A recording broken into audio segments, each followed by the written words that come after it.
এখন আছে হলুদ মিডিয়া, সাংবাদিক, প্রথম আলোর মতো পত্রিকা, ডেইলি স্টারের মতো পত্রিকা যেই দেশে থাকে ওই দেশে কোনো বিলাক জাদু লাগে না, হলুদ মিডিয়াও লাগে না। প্রথম আলোর মতো পত্রিকা থাকলে আমাদের দেশে বিশৃঙ্খলা হওয়া সম্ভব কি সম্ভব না বলেন? সম্ভব। এরা কত বড় গাদ্দার! জাতির সাথে যে গাদ্দারি শুরু করেছে এই জাতি ওদেরকে কখনো ক্ষমা করবে না। আমাদের দেশে কি হিন্দুরা মার খাচ্ছে? তাদের মন্দিরকে আগুন দেওয়া হচ্ছে, তারা ধর্মকর্ম করে, সেখানে কি কোনো বাধা দেওয়া হচ্ছে?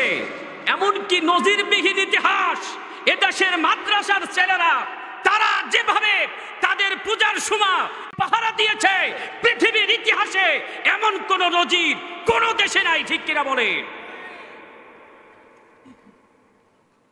অথচ প্রথম আলো পত্রিকা লিখতেছে যে দেশে হিন্দু নিধন করা হচ্ছে। আসসালামু আলাইকুম ওয়া রাহমাতুল্লাহি ওয়া বারাকাতুহু।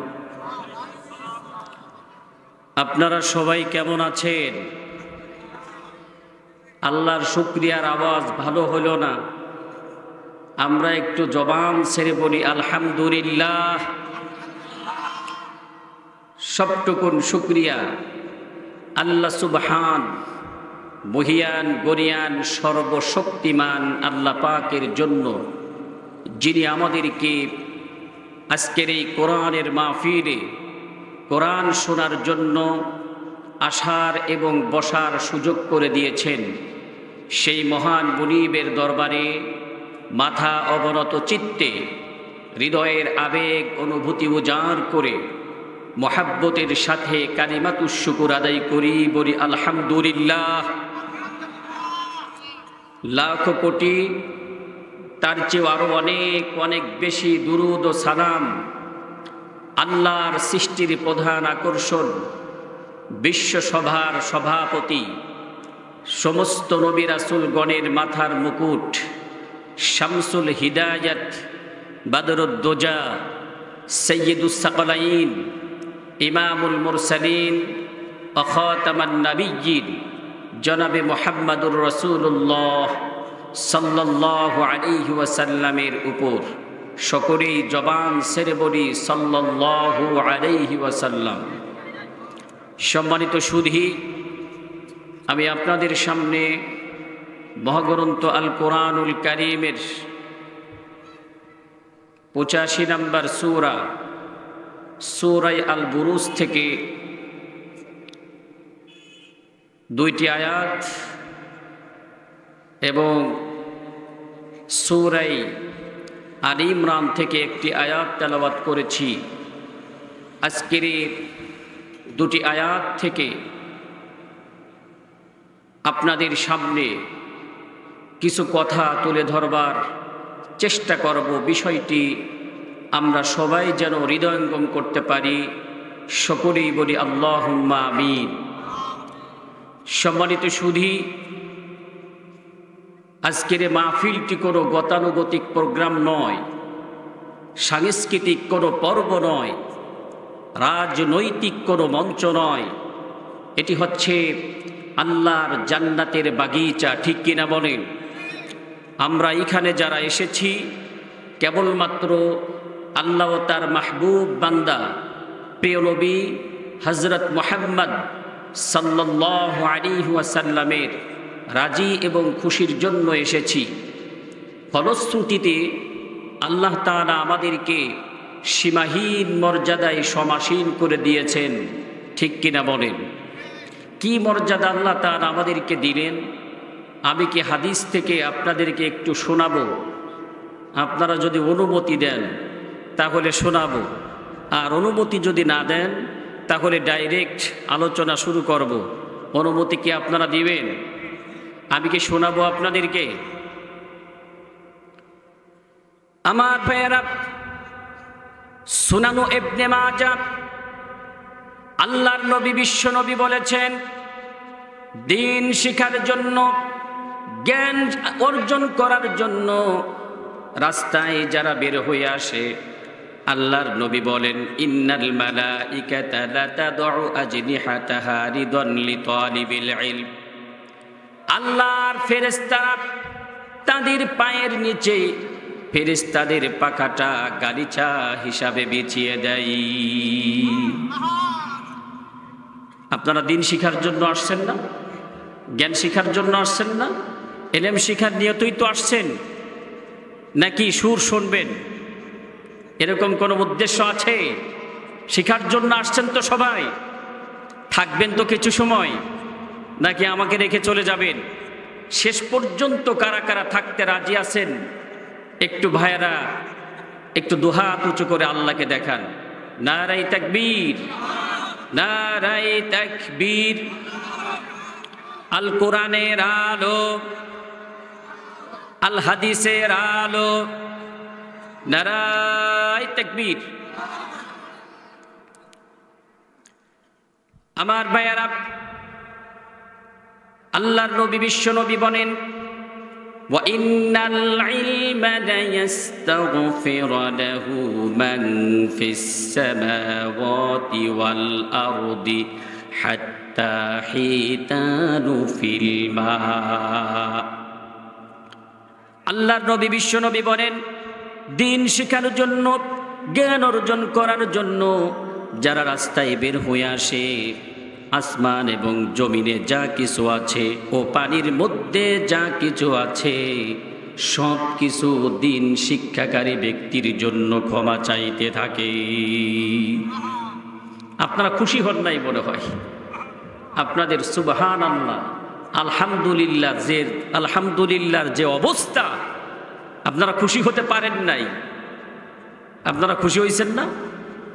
হায় হায়, কথা বলেন না কেন? আপনারা খুশি না বেজার?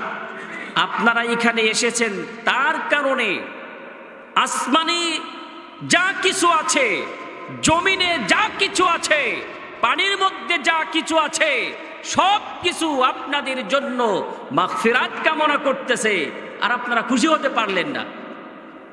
জোরে বলেন সুবহানাল্লাহ।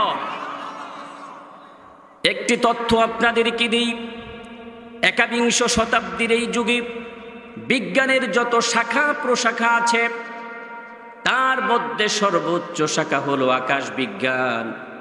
আজ থেকে 65 বছর আগে,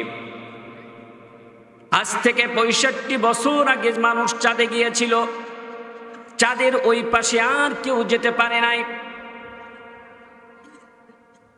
আমার আল্লাহ পাক বলেন, আমার গোলামেরা যখন সুবহানাল্লাহ, আলহামদুলিল্লাহ, আল্লাহু আকবার বলে, দুলক বুলক ছাড়িয়ে সপ্তম আসমান পাড়ি দিয়ে আল্লাহর আরশে আজিমে পৌঁছে যায়।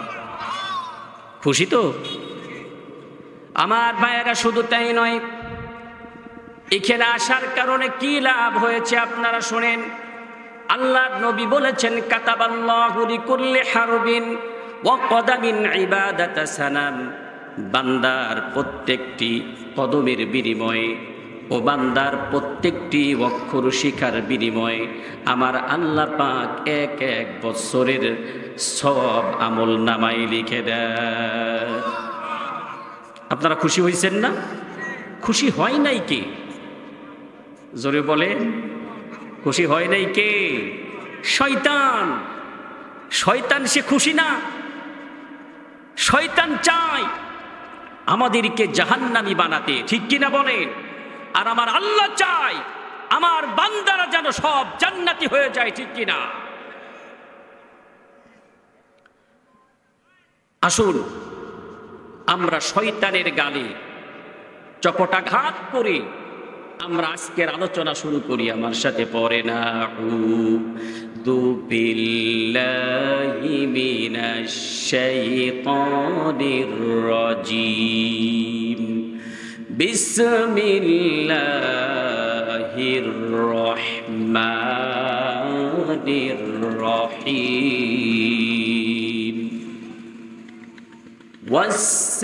والسماء ذات البروج واليوم الموعود وشاهد ومشهود আসহাবুল উখদুদিন নারি যাতিল ওয়াকুদ। আল্লাহু আকবার। আমার ভাইয়েরা, কুরআনুল কারীমের 85 নম্বর সূরা, কত নম্বর সূরা? 85 নম্বর সূরা, 22 আয়াতের সূরা, 109টি বাক্যের সূরা, 438টি হরফের সূরা, সূরাতুল বুরুজ। বুরুজ শব্দের অর্থ হলো গ্যালাক্সি। সুবহানাল্লাহ বলেন। এই সূরাটি নাজিল হয়েছে মক্কায়। কেন সূরাটি নাজিল হলো? রাসূল করিম সাল্লাল্লাহু আলাইহি ওয়াসাল্লাম দ্বীনের দাওয়াত যখন চতুর্দিকে ছড়িয়ে দিতে লাগলেন, দলে দলে মানুষ ইসলাম গ্রহণ করতে লাগলো। ইসলামের উন্নতি দেখে, ইসলামের অগ্রগতি দেখে কাফেরেরা বিরোধিতা শুরু করলো। ঈমানের দাওয়াতকে, ইসলামের দাওয়াতকে বন্ধ করার জন্য তারা চতুর্মুখী ষড়যন্ত্র শুরু করে দিল। এমনকি মুসলমানদের উপরে জুলুম আর নির্যাতন শুরু করে দিল। মুসলমানদের উপরে জুলুম নির্যাতন শুরু করলো। বুখারী শরীফের হাদিস শুনতেছেন আপনারা? বুখারী শরীফের হাদিস, ওয়ান ইবনে খাব্বাব রাদিয়াল্লাহু তাআলা আনহু قال شكرنا رسول الله صلى الله عليه وسلم وهو متوسد غردة له في ظل الكعبة। হযরতে খাব্বাব বলেন, আমি আল্লাহর নবী বিশ্ব নবীকে খুঁজতে লাগলাম। খুঁজতে খুঁজতে গিয়ে দেখি আল্লাহর নবী বিশ্ব নবী কাবা শরীফের ভিতরে আরাম ফরমাচ্ছেন। কাছে গিয়ে বললাম, আলা তাস্তানসিরু লানা আলা তাদউ লানা ইয়া রাসূলুল্লাহ। ওগো আল্লাহর নবী, আপনি কি আমাদের জন্য আল্লাহর কাছে একটু দোয়া করবেন না? ওগো আল্লাহর নবী, আপনি কি আমাদের জন্য আল্লাহর কাছে সাহায্য চাইবেন না? মার খাইতে খাইতে তো একেবারে শেষ হয়ে গেলাম। এই কথা শোনার পরে আল্লাহর নবী, বিশ্ব নবীজি উঠে বসলেন আর বললেন, খাব্বাব, তোমাদের আগে যারা এই পৃথিবীতে এসেছিল, কালেমার দাওয়াত দেওয়ার কারণে সমকালীন রাষ্ট্রশক্তি তাদেরকে ধরত। ফায়াখুদার রাজুলু ফায়ুহফারু লাহু ফিল আরদ, তাদেরকে ধরে নিয়ে মাটির মধ্যে গর্ত করত। ফায়াজআলু ফিহা, ওই গর্তের মধ্যে কোমর পর্যন্ত গেড়ে দিত। থুম্মা ইয়াতাবাল মাংসার, করাত আনা হতো। ফায়ুদাউ আলা রাসিহি, করাতটা মাথার উপরে রাখা হতো। ফায়াজআলু নিসফাইন, আর মাঝখান থেকে 2 টুকরা করে ফেলা হতো। মা ইয়াসুদ্দুহু যালিকা আন দীনিক। আমার ভাইয়েরা, ইমানদারদেরকে এত কষ্ট দেওয়ার পরেও, ইমানদারদেরকে এত কষ্ট দেওয়ার পরেও দ্বীনের দায়ীদেরকে এক চুল পরিমাণও আল্লাহর রাস্তা থেকে দূরে সরাতে পারেনি। আল্লাহর নবী, বিশ্ব নবী বলেন, আল্লাহ, ও খাব্বাব, আমি আল্লাহর কসম করে বলি, সেদিন বেশি দূরে নয় যেদিন মানুষের মনে কোনো ভয় থাকবে না, চুরির ভয় থাকবে না, ডাকাতির ভয় থাকবে না, জিনার ভয় থাকবে না, ব্যভিচারের ভয় থাকবে না। মানুষের মনে শুধু একটাই ভয় থাকবে, সেই ভয়টা হলো আল্লাহ রব্বুল আলামিনের ভয়। সুবহানাল্লাহ। এই কথাগুলো কে বলছেন? বিশ্বনবী সাল্লাল্লাহু আলাইহি ওয়াসাল্লাম। আপনাদেরকে ঘুম আসতেছে? ভাইয়ারা আমার, ঘুম আসলে আপনারা জোরে তাকবীর দিবেন। আমি যখন তাকবীর দিব অথবা কোরআনের আয়াত পড়ব, আপনারা জোরে বলবেন আল্লাহু আকবার। পারবেন না ইনশাআল্লাহ? এখানে অনেক হাঁটা চলা হচ্ছে, উঠা বসা হচ্ছে। আপনারা কেন উঠা বসা করছেন আমি জানি না। উঠা বসা করবেন না, কারণ তাফসীর মাহফিলের আদব আছে না? কি বলেন, আদব আছে না? আদব আছে। এখানে কোরআন শুনতে হবে বিনয়ের সাথে, ভদ্রতার সাথে, অত্যন্ত তাওয়াদু হয়ে, ঠিক কিনা বলেন? তাহলে এখান থেকে কিছু আপনারা নিতে পারবেন। আর যদি হাঁটা চলা করেন, কথা বলেন, ঠাট্টা মস্কারি করেন, হাসাহাসি করেন, কোনো ফায়দা এখান থেকে হবে না, ঠিক কিনা? এজন্য আমি একটি গল্প বলে থাকি যে 3 মুসল্লি আর এক ইমাম একটা পুকুর বা ডুবা সামনে নিয়ে তারা নামাজে দাঁড়াইছে। আষাঢ় মাসের দিনে আপনারা দেখছেন যে পুকুরের ভিতরে বুড়বুড়ি ছাড়ে না ভাই, বুড়বুড়ি ছাড়ে। তা বুড়বুড়ি ছাড়তেছে পিছন থেকে, নামাজ কিন্তু চলতেছে, পিছন থেকে এক মুসল্লি বলতেছে আবে বারবার ইস, আরে পানির ভিতরে হাওয়া ছাড়ে কিডা, পানির ভিতরে বুড়বুড়ি ছাড়ে কিডা? পাশে আর এক মুসল্লি ছিল, সে বলতেছে আয় বেটা, নামাজের ভিতরে কথা বললে নামাজ নষ্ট হয়ে যায়, তুই জানিস না? তার পাশে যে মুসল্লি ছিল সে বলতে চায় বেটা, নামাজের ভিতরে কথা বললে যদি নামাজ নষ্ট হয়ে যায় তাইলে তোর নামাজও তো নাই। ইমাম সাহেব বলতেছে গায়রিল মাগদুবি আলাইহিম ওয়ালাদ-দাল্লিন, দেখো মিয়ারা, আমি কথাও বলি নাই, আমার নামাজও নষ্ট হয় নাই। আপনারাই বলেন কারো নামাজ কি আসলে আছে? কারো নামাজ আছে, কারো নামাজ নাই। নামাজে যেমন কথা বলা যায় না, বাহ্যিক চিন্তা করা যায় না, ঠিক তেমনি ভাবে আল্লাহর কোরআন যখন আপনারা শুনবেন কথা বলা যাবে। কথা বলতে নিষেধ করেছেন কে? এখানে ইমামও কথা বলবে না, শ্রোতা যারা তারাও কথা বলবে না, কথা বলবে আল্লাহর কোরআন, ঠিক কিনা বলে? কথা কে বলবে? আল্লাহর কোরআন বলবে। সাবধান, আমরা কেউ কথা বলবো না। কথা বললে আল্লাহর রহমত এখানে নাজিল হবে না, বলেছেন কে?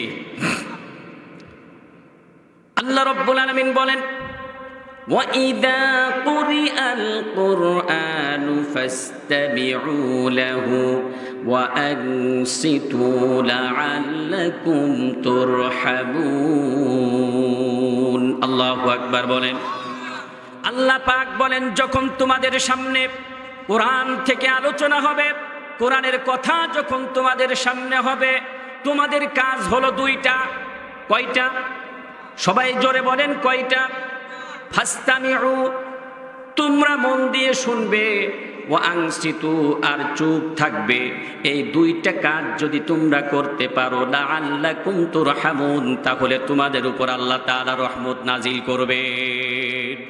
সুবহানাল্লাহ কোন? আমরা চুপ থাকতে রাজি আছি ইনশাআল্লাহ? যারা আশেপাশে দাঁড়িয়ে আছি, মেহেরবানি করে আমরা বসে যাই, মেহেরবানি করে ভাই বসে যাই, আর একটু জিকির করি লা ইলাহা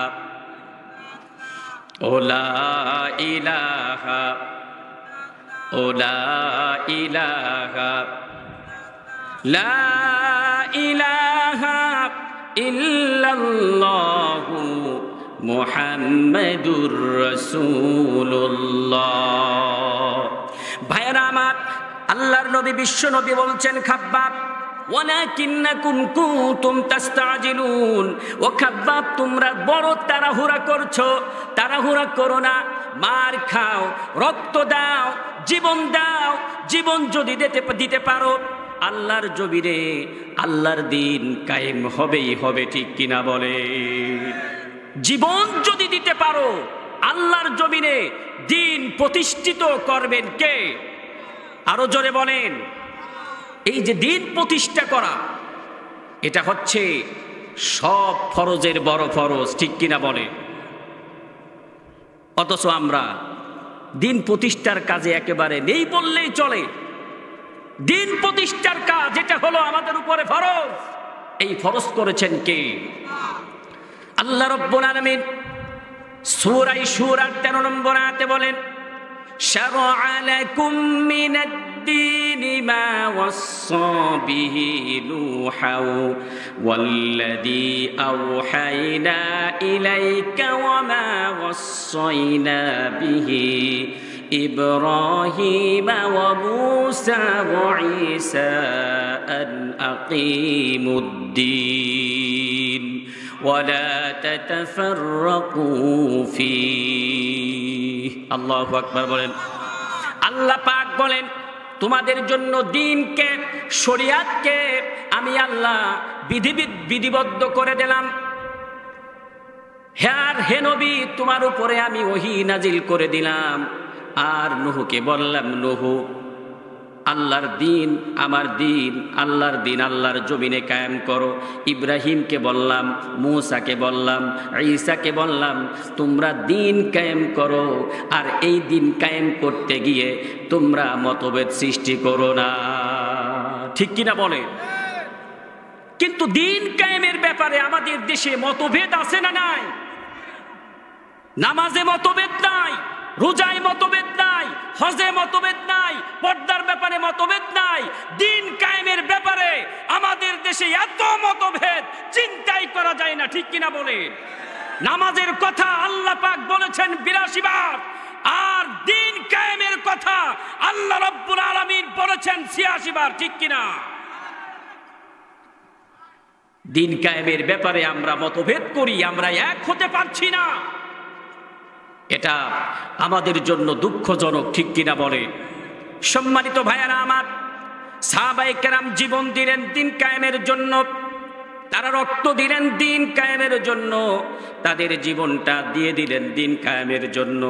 আমরাও যদি সাহাবায়ে কেরামের মতো দিন কায়েমের জন্য রক্ত দিতে পারি, জীবন দিতে পারি, যদি আমরা শহীদ হতে পারি, আল্লাহর জমিনে আল্লাহর দিন কায়েম হবেই হবে। ঠিক কিনা বলে? এর জন্য আমরা নিজেদেরকে মুসলিম বলি যে আমরা মুসলমান। কবি বলেছেন, মুসলমান হওয়াটা অত সহজ জিনিস নয়, মুসলমান হওয়াটা খুব কঠিন ব্যাপার। মুসলমানের ঘরে জন্ম নিলেই মুসলমান হওয়া যায় না। আদমশুমারিতে নাম মুসলিম থাকলেই মুসলমান হওয়া যায় না। মুসলমান হওয়ার জন্য মূলত শাহাদাতের ঈদগাহে শামিল হতে হয়। ঠিক কিনা বলে? সম্মানিত ভাইয়েরা আমার, যে কথা বলতেছিলাম, এই সূরাটি কেন নাজিল হলো? যখন মুসলমানদের উপরে জুলুম নির্যাতন শুরু হয়ে গেল, এমনকি জুলুম নির্যাতনের স্টিম রোলার চালানো হচ্ছিল, আল্লাহ রাব্বুল আলামিন মুসলমানদেরকে সান্ত্বনা দেওয়ার জন্য আর কাফিরদেরকে সতর্ক করার জন্য আল্লাহ পাক এই সূরাটি নাজিল করে দিলেন। সুবহানাল্লাহ বলেন। এই আওয়াজ জোরে বলেন সুবহানাল্লাহ। আপনারা আলোচনা বুঝতেছেন? আমার ভাইয়ারা, এই সূরাটি নাজিল করে আল্লাহ রাব্বুল আলামিন কাফেরদেরকে সতর্ক করলেন আর বললেন, ও কাফেরেরা, আমি আল্লাহ তোমাদের থেকে বদলা নেব।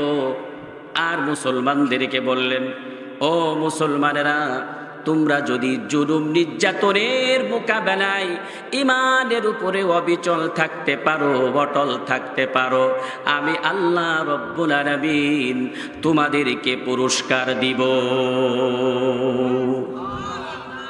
আর একটু জোরে বলা যায় না ভাই? সুবহানাল্লাহ জোরে বললে লাভ আছে না নাই? কম না বেশি? একবারই মিলাদের অনুষ্ঠানে সাধারণত মানে জিলাপির ব্যবস্থা, তা না হলে খিচুড়ির ব্যবস্থা থাকে কি থাকে না? থাকে না? তা খিচুড়ি রান্না করছে, বিনা দাওয়াতে একজন মেহমান আসে, তার নাম কি বলেন তো? বলতে পারেন আপনারা? না, বিড়াল। বিনা দাওয়াতে চলে আসছে, বাড়িওয়ালা নামাজে দাঁড়াইছে, বিড়ালে এসে খিচুড়ি খাওয়া শুরু করছে। বাড়িওয়ালা চিন্তা করছে, হাই হাই, এখন তো নামাজও ছাড়তে পারতেছি না, বিড়ালও খেতাতে পারতেছি না, করবোটা কি? এমন এক সূরা ধরা লাগবে, বিড়ালও যাবে, মাগার আমার খিচুড়িও বাঁচবে। সূরা ফাতিহা শেষ করে বলতে, তাব্বাত ইয়াদা আবি লাহাবি ওয়া তাব, বিড়াল আজও দূর কাইলো দূর। কথা বুঝতে পারছে তো? আপনারা যদি জোরে বলে, অন্তত তাদের জিম আসতেছে, তাদের সেই জিম চলে যাবে কি যাবে না? বলে জিম চলে যাবে। এজন্য আমরা সুবহানাল্লাহ, আলহামদুলিল্লাহ একটু জোরে জোরে বলবো। পারবেন তো ইনশাআল্লাহ? সম্মানিত ভাইয়েরা আমার, আল্লাহ রাব্বুল আলামিন মুমিনদেরকে কি পুরস্কার দিবেন? সূরা ফুসসিলাতের 30 নম্বর আয়াতে আল্লাহ রাব্বুল আলামিন বলেন, ইন্নাল্লাযীনা ক্বালু রাব্বুনাল্লাহু থুম্মা ইসতাকামু তাতানাজ্জালু আলাইহিমুল মালাইকা تتنزل عليهم الملائكة ألا تخافوا ولا تحزنوا وأبشروا بالجنة التي كنتم توعدون জোরে বলেন আল্লাহু আকবার।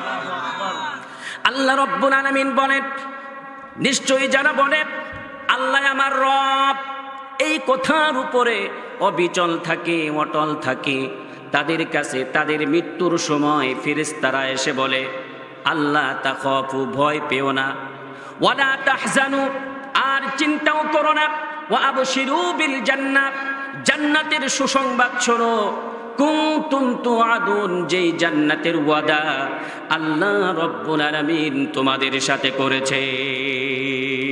সুবহানাল্লাহ। আমরা যদি ঈমানের উপরে অবিচল থাকতে পারি, অটল থাকতে পারি, আমাদেরকে জান্নাত দিবেন কে?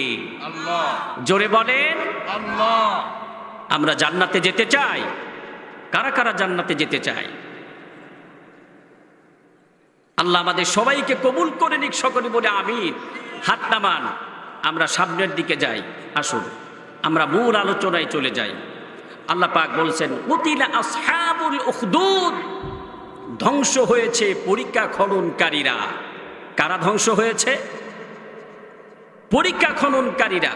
আন্নারি দাতিল ওয়াকুদ, প্রচুর পরিমাণে ইন্ধনযুক্ত আগুন যে পরীক্ষায় ছিল। এখন পরীক্ষা খননকারী কারা?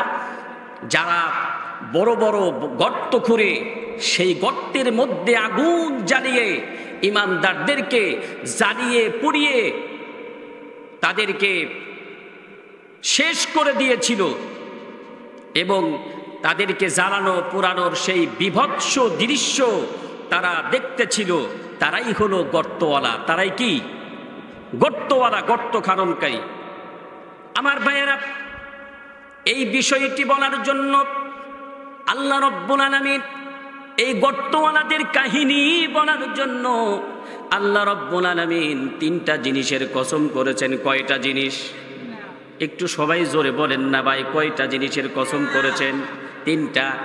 1 নম্বর কসম করেছেন ওয়াস-সামাই যাতিল বুরুজ। আল্লাহ পাক বলেন বুরুজ বিশিষ্ট আকাশের কসম, অথবা গ্যালাক্সি বিশিষ্ট আকাশের কসম। ওয়াল ইয়াউমিল মাউউদ, কিয়ামতের দিনের কসম যার ওয়াদা করা হয়েছে। ওয়া শাহিদিন ওয়া মাশহুদ, কিয়ামতের ভয়াবহ দৃশ্যবলীর কসম, যারা এ দৃশ্যবলী দেখবে। আমার ভাইয়েরা, আল্লাহ পাক প্রথম কসম করে বললেন, ও দুনিয়ার মানুষ, মহাশক্তিধর আল্লাহর হাত থেকে তোমরা কেমন করে রক্ষা পাবে। দ্বিতীয় কসম করে আল্লাহ রাব্বুল আলামিন বোঝাতে চাচ্ছেন, তোমরা যারা ভালো করে বোঝেন ভাইয়েরা আমার, দ্বিতীয় কসম করে আল্লাহ পাক বোঝাচ্ছেন, তোমরা যারা মানুষের উপরে জুলুম করেছ, মানুষের উপরে কষ্ট দিয়েছ, মানুষকে কষ্ট দিয়েছ, এমন একদিন আসবে সেদিন তোমাদের কাছ থেকে মাজলুমের বদলা নেওয়া হবে। কথা কি বুঝতেছেন? তোমরা যারা মানুষদেরকে জ্বালিয়ে পুড়িয়ে শেষ করে দিয়েছ, এমন একদিন আসবে যে তোমাদের কাছ থেকে মাজলুমের বদলা নেওয়া হবে। সুবহানাল্লাহ কোন ভাইয়েরা আমার, 3 নম্বর কসম আল্লাহ পাকের জন্য করেছেন। আল্লাহ পাক বোঝাচ্ছেন যে তোমরা যারা ঈমানদারদের কি জ্বালিয়ে পুড়িয়ে মারার বিভৎস দৃশ্য দেখেছিলে, কিয়ামতের দিন তোমাদেরকে জ্বালিয়ে পুড়িয়ে মারার বিভৎস দৃশ্য তামাম সৃষ্টি জগৎ দেখবে। সুবহানাল্লাহ। জুলুম করে বাঁচে যাবা, এর কোনো সুযোগ আছে বলেন? এর কোনো সুযোগ নাই। মারামারি করে বেঁচে যাবা, হত্যা করবা, গুম করবা, খুন করবা, বাঁচার কোনো সুযোগ আছে? মহাশক্তিধর আল্লাহ কিয়ামতের দিন তোমরা যেভাবে মেরেছো আল্লাহ ঠিক তোমাদেরকে সেভাবেই মারবে, ঠিক কিনা বলে? সম্মানিত ভাইয়েরা আমার, এই গর্তওয়ালাদের কাহিনী বলার জন্য আল্লাহ পাক প্রথম 3টি আয়াতের কসম করেছেন। গর্তওয়ালা কারা? সময় থাকতে কোরআন হাদিস ছেড়ো না, নবীর রওজা জিয়ারতে চলো সোনার মদিনা। আল্লাহুম্মা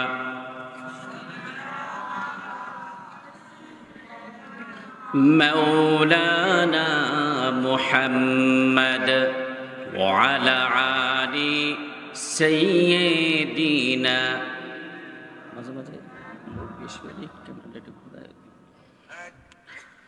আমার ভাইয়েরা, হযরত ঈসা আলাইহিস সালাতু ওয়াস সালাম মৃত্যুবরণ করার অনেক দিন পর ইয়ামেনের নাজরানে একজন জালিম শাসক ছিল, তার নাম হলো ইউসুফ জুনাওয়াজ। তার নাম কি? সবাই একটু বলেন। ইউসুফ জুনাওয়াজ, তার নাম কি? আমার ভাইয়েরা, এই বাচ্চাটা দেশের মধ্যে ঘোষণা করে দিল, আমার দেশে কেউ কালেমার দাওয়াত দিতে পারবে না, আমার দেশে কেউ দ্বীনের দাওয়াত দিতে পারবে না, আমার দেশে কেউ ইসলামের দাওয়াত দিতে পারবে না। যদি কেউ আমার দেশে কালিমার দাওয়াত দেয় তাহলে তার শাস্তি হলো মৃত্যুদণ্ড। নাউজুবিল্লাহ বলেন। আমার ভাইয়েরা, যারা ইমানদার হয় তারা কখনো জালিমের রক্তচক্ষুকে ভয় পায়, কখনো ভয় পায় না।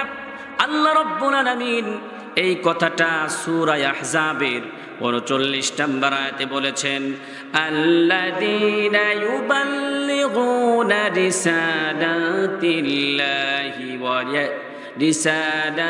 রিসালাতিল্লাহি ওয়া ইয়াখশাউনাহু ওয়া লা ইয়াখশাউনা আহাদান ইল্লাল্লাহ। জোরে বলেন আল্লাহু আকবার। আল্লাহ পাক বলেন, যারা রিসালাতের দায়িত্ব মানুষের কাছে পৌঁছে দেয় তারা শুধু আল্লাহকে ভয় করে, আল্লাহ ছাড়া অন্য কাউকে তারা ভয় করে না। আল্লাহু আকবার। আপনারা যারা এখানে বসা আছেন, আল্লাহ ছাড়া কি দুনিয়ার কোনো মানুষকে ভয় করেন? জোরে বলেন। কোনো বাতিল শক্তিকে ভয় করেন? কোনো চেয়ারম্যান মেম্বারকে ভয় করেন? মুসলিম যে সে ভয় করব কাকে? আরো জোরে বলেন কাকে? জালিম বাদশার ঘোষণা অপেক্ষা করে যারা কালিমার দাওয়াত মানুষের কাছে পৌঁছে দিল, ওই জালিম বাদশা তাদেরকেই হত্যা করলো। এভাবে চলে গেল 2 যুগ। 2 যুগে কয় বছর হয়? 24 বছর। 24 বছর যখন চলে গেল, বাদশা মনে মনে চিন্তা করলো, আমি এখন বুড়া হয়ে গেছি, আমার বল কমে গেছে, আমি এখন চোখে কম দেখি, আমি যদি মারা যাই আর ইসলামী আন্দোলন যদি ক্ষমতায় আসে, আমার গোষ্ঠী শুদ্ধ একেবারে বিরাস ফায়ার করে দেবে। বোঝেন নাই? আমার ভাইয়েরা, জালিম যারা এই পৃথিবীতে ইসলামী আন্দোলন যারা করে, জালিমেরা ইসলামী আন্দোলনের কর্মীদেরকে এত ভয় পায়। ইসলামী আন্দোলনের কর্মীরা যদি মৃত্যুবরণ করে, তাদেরকে যেখানে দাফন করা হয় ওইখানে পুলিশ দিয়ে পাহারা দেওয়া হয়। তার কারণ হলো যদি আবার উঠে আসে। ঠিক কিনা বলেন? আমাদের আল্লামা দেলাওয়ার হোসেন সাইদি, কোরআনের পাখি আমরা যাকে বলি, আমরা দেখলাম তাকে যখন হসপিটালের ভিতরে পয়জন দিয়ে শেষ করে দেওয়া হলো, তার জানাজাটা পর্যন্ত ঢাকার রাজধানীতে করতে দেওয়া হয় নাই। তার কারণ জনপ্রিয়তা এত বেশি ছিল, এত বেশি ছিল, তারা মনে করেছিল রাজধানীতে যদি জানাজার ব্যবস্থা করে দিই তাহলে আমাদের গদি থাকবে না, সংসদ ভবন ঘেরাও হয়ে যাবে, বঙ্গভবন ঘেরাও হয়ে যাবে, ঢাকার রাস্তায় শুধু মানুষ আর মানুষ থাকবে, আমাদেরকে তারা উৎখাত করে দেবে। ঠিক কিনা বলেন? আমরা দেখলাম তার দাফন করা হয়ে গেল, দাফনের পরে তার কবর পুলিশ পাহারা দিচ্ছে। ঠিক কিনা বলেন? ভয় শুধু একটাই, যদি আবার কবর থেকে উঠে আসে। ঠিক কিনা? আমার ভাইয়েরা, ইসলামী আন্দোলন যারা করে জালিম শক্তিগুলো তাদেরকে অনেক ভয় পায়। বাদশার দরবারে একজন জাদুকর ছিল। বাদশা ডাক দিয়ে বলল, জাদুকর, তুমি এমন ব্যবস্থা করো যাতে আমি মারা যাওয়ার পর আমার ছেলে ক্ষমতায় আসতে পারে, আমার ছেলে মারা যাওয়ার পরে যেন আমার নাতিরা ক্ষমতায় আসতে পারে, আমার ক্ষমতা যেন চিরস্থায়ী হয়ে যায়, সেই ব্যবস্থা তুমি করে দাও। ঠিক কিনা বলেন? আমাদের দেশে যারা ক্ষমতায় ছিল প্রথমে টাইম দিয়েছিল 21 সাল, তারপরে টাইম দিল 41 সাল। আমার আল্লাহ কয় দাঁড়া, 41 সাল তো দূরে থাক, 24 সালেই তোর এমন পতন হবে পিছনের দরজা দিয়ে তুই পালায়ে যাবি। ঠিক কিনা বলেন? আমরা আব্রাহার বাহিনীকে দেখি নাই, কোরআনে গল্প শুনেছি, কোরআনে গল্প পড়েছি যে আব্রাহার বাহিনী আল্লাহর ঘরকে ভাঙতে এসেছিল, এত দুঃসাহস সে দেখিয়েছিল, সে সীমা লঙ্ঘন করেছিল। আল্লাহ পাক ছোট্ট ছোট্ট আবাবিল পাখি দিয়ে আব্রাহার বাহিনীকে ধ্বংস করে দিয়েছিলেন। সেই বাহিনী আমরা দেখি নাই, কিন্তু আমরা 2024 সালে 5ই আগস্ট দেখলাম আমাদের ছোট্ট ছোট্ট বাচ্চারা তারা এমন ভাবে তারা মাঠে ময়দানে ভূমিকা রাখলো। 17 বছরের জালিম শাসক 45 মিনিটের মধ্যে পিছনের দরজায় দিয়ে পালিয়ে যেতে বাধ্য হলো। ঠিক কিনা বলে?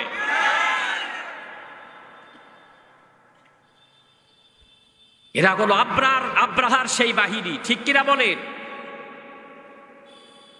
সম্মানিত ভাইয়েরা আমার, জালিম বাদশাহ সে জাদুকরকে বলল, আমার ক্ষমতাটাই চিরস্থায়ী করো, আমি স্থায়ীভাবে থাকতে চাই। আমার ভাইয়েরা, জাদুকর বলল, মহামান্য বাদশাহ, কোনো অসুবিধা নাই, আপনার ক্ষমতা আমি চিরস্থায়ী করে দিব, শুধুমাত্র কেবলমাত্র আমাকে ফুটফুটে একজন যুবক এনে দিতে হবে, যার চেহারা সুন্দর হবে, যার বুদ্ধি ভালো হবে, যে মেধাবী হবে, এমন একটা সুন্দর ফুটফুটে চাঁদের মতো ছেলেকে আমার কাছে এনে দিতে হবে। আমি তাকে এমনভাবে জাদু বিদ্যা শিক্ষা দেব, সেই জাদু দিয়ে সে দেশের মধ্যে বিশৃঙ্খলা বাঁধায়া দেবে, স্বামী স্ত্রীর মধ্যে ঝগড়া শুরু হয়ে যাবে, বাপ বেটার মধ্যে ঝগড়া শুরু হয়ে যাবে, মা মেয়ের মধ্যে ঝগড়া শুরু হয়ে যাবে, হুজুরে হুজুরে মারামারি শুরু হয়ে যাবে, পীরে পীরে গুতগুতি শুরু হয়ে যাবে। এমন অবস্থা হবে ওরা মারামারি করবে আর আপনি সুন্দরভাবে টেনশন মুক্ত হয়ে আপনার দেশ চালাবেন, কোনো অসুবিধা হবে না। ওরা ক্ষমতায় আসার স্বপ্ন দেখারও কখনো টাইম পাবে না। ঠিক কিনা বলেন? আমাদের দেশের অবস্থা এমন ছিল যে দেশের ভিতরে এমন বিশৃঙ্খলা তৈরি করা হতো, দেশে মারামারি চলছে, গার্মেন্টসে মারামারি চলছে, নাই অমুক জায়গায় আগুন লাগছে, এরকম বিশৃঙ্খলা দেশের মধ্যে তৈরি করা হতো। একটা শেষ হতে না হতেই আর একটা ঘটনা শুরু হয়ে যেত, হুজুরে হুজুরে মারামারি, পীরে পীরে গুতগুতি, একজনের বিরুদ্ধে আরেকজন, আরেকজনের বিরুদ্ধে আরেকজন। এই অবস্থা ছিল কি ছিল না? ছিল না? সম্মানিত ভাইয়েরা আমার, বাদশা কয় এটা তো ভালো সিস্টেম, ওরা মারামারি করবি আর আমি দেশ চালাবো, আমার কোনো অসুবিধা হবে না। ভাইয়েরা আমার, আগেকার দিনে বিলাক জাদুর মাধ্যমে, কি জাদুর মাধ্যমে? বিলাক জাদুর মাধ্যমে দেশে বিশৃঙ্খলা সৃষ্টি করা হতো। আমাদের দেশে এখন তো আর বিলাক জাদুটা নেই, এখন আছে হলুদ মিডিয়া, সাংবাদিক, প্রথম আলোর মতো পত্রিকা, ডেইলি স্টারের মতো পত্রিকা যেই দেশে থাকে ওই দেশে কোনো বিলাক জাদু লাগে না, হলুদ মিডিয়াও লাগে না। প্রথম আলোর মতো পত্রিকা থাকলে আমাদের দেশে বিশৃঙ্খলা হওয়া সম্ভব কি সম্ভব না বলেন? সম্ভব। এরা কত বড় গাদ্দার! জাতির সাথে যে গাদ্দারি শুরু করেছে এই জাতি ওদেরকে কখনো ক্ষমা করবে না। আমাদের দেশে কি হিন্দুরা মার খাচ্ছে? তাদের মন্দিরকে আগুন দেওয়া হচ্ছে, তারা ধর্মকর্ম করে, সেখানে কি কোনো বাধা দেওয়া হচ্ছে? এমনকি নজিরবিহীন ইতিহাস, এদেশের মাদ্রাসার ছেলেরা তারা যেভাবে তাদের পূজার সময় পাহারা দিয়েছে পৃথিবীর ইতিহাসে এমন কোন নজির কোন দেশে নাই, ঠিক কিনা বলে? অথচ প্রথম আলো পত্রিকা লিখতেছে যে দেশে হিন্দু নিধন করা হচ্ছে। সম্মানিত ভাইয়েরা আমার, বাদশা গোটা দেশ খুঁজে একজন যুবককে পেল। তার নাম হলো আব্দুল্লাহ বিন তামের। নাম কি? জোরে বলেন, তার নাম কি? আব্দুল্লাহ বিন তামের। বাদশা বলল, আব্দুল্লাহ, তুমি জাদুবিদ্যা শিক্ষা করে এই দেশের মধ্যে বিশৃঙ্খলা তৈরি করবা, এই দেশের মধ্যে সমস্যা সৃষ্টি করে দিবা, এই দেশে বিশৃঙ্খলা লেগেই থাকবে, এমন অবস্থা তুমি করে দিবা। বিনিময়ে আমি তোমাকে গাড়ি দেব, বাড়ি দেব, তুমি আমার কাছে যা চাও তাই দেব। আমার ভাইয়েরা, আল্লাহর নবী বিশ্ব নবীজিকে বলা হয়েছিল, ওগো নবীজি, আপনি যদি কালেমার দাওয়াত বন্ধ করে দেন, বিনিময়ে আমরা আপনাকে ক্ষমতা চাইলে ক্ষমতা দিব। আপনি যদি আমাদের কাছে সম্পদ চান তাহলে আমরা আপনাকে সম্পদ দিব। আপনি যদি আমাদের কাছে সুন্দরী কোনো রমণী চান আমরা আপনাকে সুন্দরী রমণী দেব। বিনিময়ে ইসলামের দাওয়াতকে বন্ধ করে দিতে হবে। ঠিক কিনা বলেন? আল্লাহর নবী বিশ্ব নবী বললেন, লাউ আদাতিশ শামসু আলা ইয়ামিনি ওয়াল কমারু আলা ইয়াসারি। ও কাফের মুশরিকরা, আসমানের সূর্যটাকে যদি আমার ডান হাতে এনে দাও আর পূর্ণিমার চাঁদটাকে যদি আমার বাম হাতে এনে দাও, এক মুহূর্তের জন্য ইসলামের দাওয়াতকে বন্ধ করে দিব না। সুবহানাল্লাহ। লোভ লালসা দেখিয়ে ইমানদারদেরকে ইসলাম থেকে দূরে সরানো যায় নাই, ঠিক কিনা বলে? আর আমাদের ইমান এক প্যাকেট আকিস বিড়ির কাছে সব শেষ, ঠিক কিনা বলেন? 200 টাকা 500 টাকার কাছে আমরা আমাদের নীতি নৈতিকতা সবকিছু বিক্রি করে ফেলি, ঠিক কিনা বলে? আমার ভাইয়েরা, আব্দুল্লাহ বিন তামের মনে আছে আপনাদের? আব্দুল্লাহ বিন তামের প্রতিদিন জাদুবিদ্যা শিক্ষা করার জন্য রাজদরবারে আসা যাওয়া করে। হঠাৎ একদিন রাজদরবার থেকে আসার সময় সে দেখতে পেল বড় একটা গাছের নিচেই একটা লোক বসে বসে তাসবিহ পাঠ করতেছে। কাছে গিয়ে বললেন, আপনি এখানে বসে কি করেন? লোকটা বলল, আমি এইখানে বসে আল্লাহর তাসবিহ পাঠ করি আর মানুষকে কালিমার দাওয়াত দেই। ওই লোকটা ছিল একজন খ্রিস্টান আলেম। আব্দুল্লাহ শুনেই বলল, কালেমার দাওয়াত বন্ধ করার জন্য, ইসলামের দাওয়াত বন্ধ করার জন্য, ইসলামকে ধ্বংস করে দেওয়ার জন্য আমি জাদুবিদ্যা শিক্ষা করি আর আপনি এই গাছের নিচেই বসে কালেমার দাওয়াত দেন। এখান থেকে যদি আপনি চলে না যান, এখান থেকে যদি আপনি সরে না যান, তাহলে আপনার সব আমি গুড়িয়ে দেব, তাহলে আপনার সব আমি ধ্বংস করে দেব। এখান থেকে আপনি চলে যান। খ্রিস্টান আলেম বলল, এ যুবক, তুমি কি বলো? এই কথা বলল, বলার সাথে সাথে সে একটু কেঁদে দিলেন, আবার পরবর্তীতে সে একটু হাসলেন। সুবহানাল্লাহ কোন?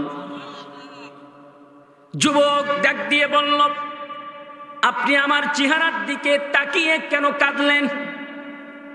খ্রিস্টান আলেম বলল, আমি তোমার চেহারার দিকে তাকিয়ে কাঁদলাম, তার কারণ হলো আমি আমার জীবনে অনেক সুন্দর মানুষ দেখেছি, তোমার চাইতে সুন্দর মানুষ আমি আর এই পৃথিবীতে দেখি নাই। ও যুবক, তুমি যদি মারা যাও, তোমাকে কবরে দাফন করা হবে, ওই কবরের ভিতরে তোমার এই সুন্দর চেহারার সুন্দর থাকবে না, সব পচে গলে নষ্ট হয়ে যাবে। ওই কবরের ভিতরে তোমার কোনো সাথী থাকবে না, ওই কবরের ভিতরে কোনো বাতি থাকবে না, অন্ধকার কবরে তোমাকে থাকতে হবে, তোমার সাথে কোনো কিছুই যাবে না, শুধু তিনখানা কাফন যাবে, আর ওই কবরের মাটি তোমার জন্য আপন হবে। ঠিক কিনা বলেন? কাফন আমার আপন, কবর আমার ঘাটি, ওই কবরে যেতে হবে, থাকবে না কেউ সাথী, ওই কবরে যেতে হবে, থাকবে না কেউ সাথী। কাফন আমার আপন, কবর আমার ঘাটি, ওই কবরে যেতে হবে, থাকবে না কেউ সাথী, ওই কবরে যেতে হবে, থাকবে না কেউ সাথী। থাকতে হবে নিরালায়, একা একা গাছতলায়, থাকতে হবে নিরালায়, একা একা গাছতলায়, চতুর্দিকে রবে শুধু মাটি, চতুর্দিকে রবে শুধু মাটি। ঠিক কিনা বলেন? আমার ভাইয়েরা, যুবক বলল, কাদার কারণ তো আমি বুঝলাম, আপনি হাসলেন কেন? কি কারণে আপনি হাসলেন আমাকে বলেন।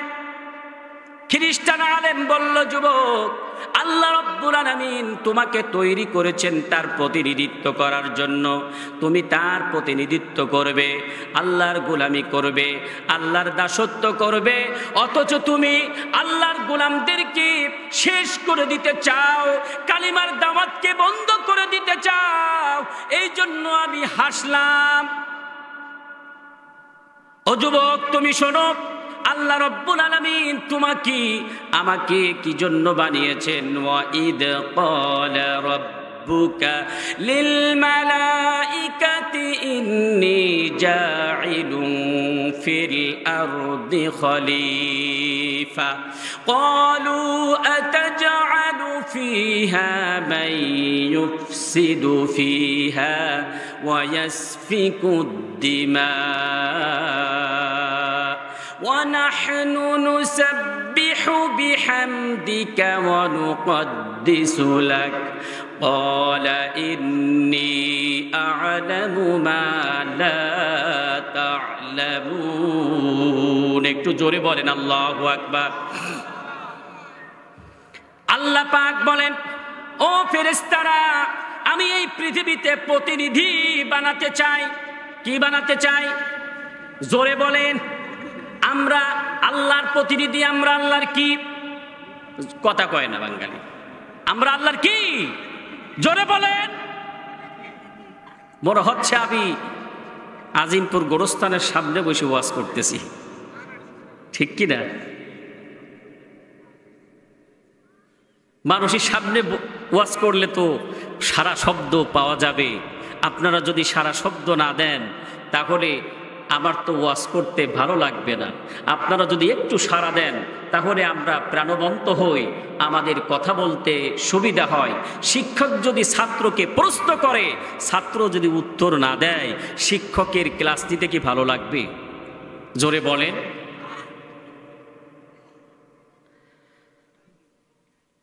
সম্মানিত ভাইরা আমার, আমরা হচ্ছি আল্লাহর প্রতিনিধি।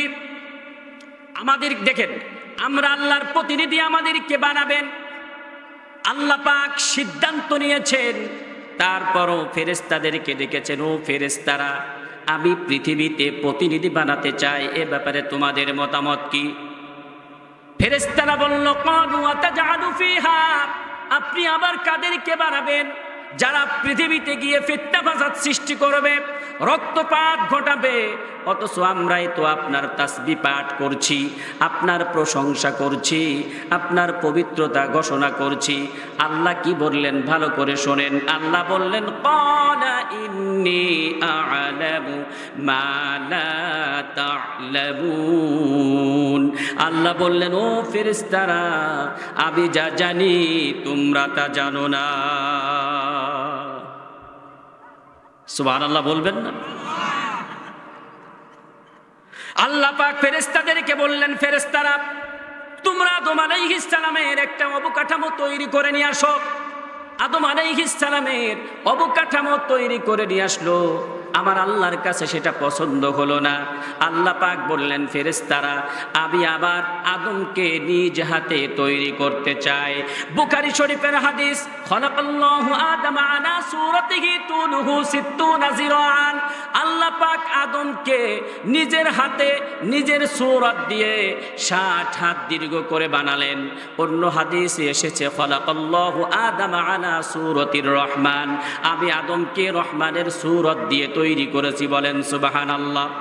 আল্লাহ পাক নিজ হাতে তৈরি করলেন আর ঘোষণা করে দিলেন, লাকাদ খালাকনাল ইনসানা ফি আহসানি তাকওয়িম।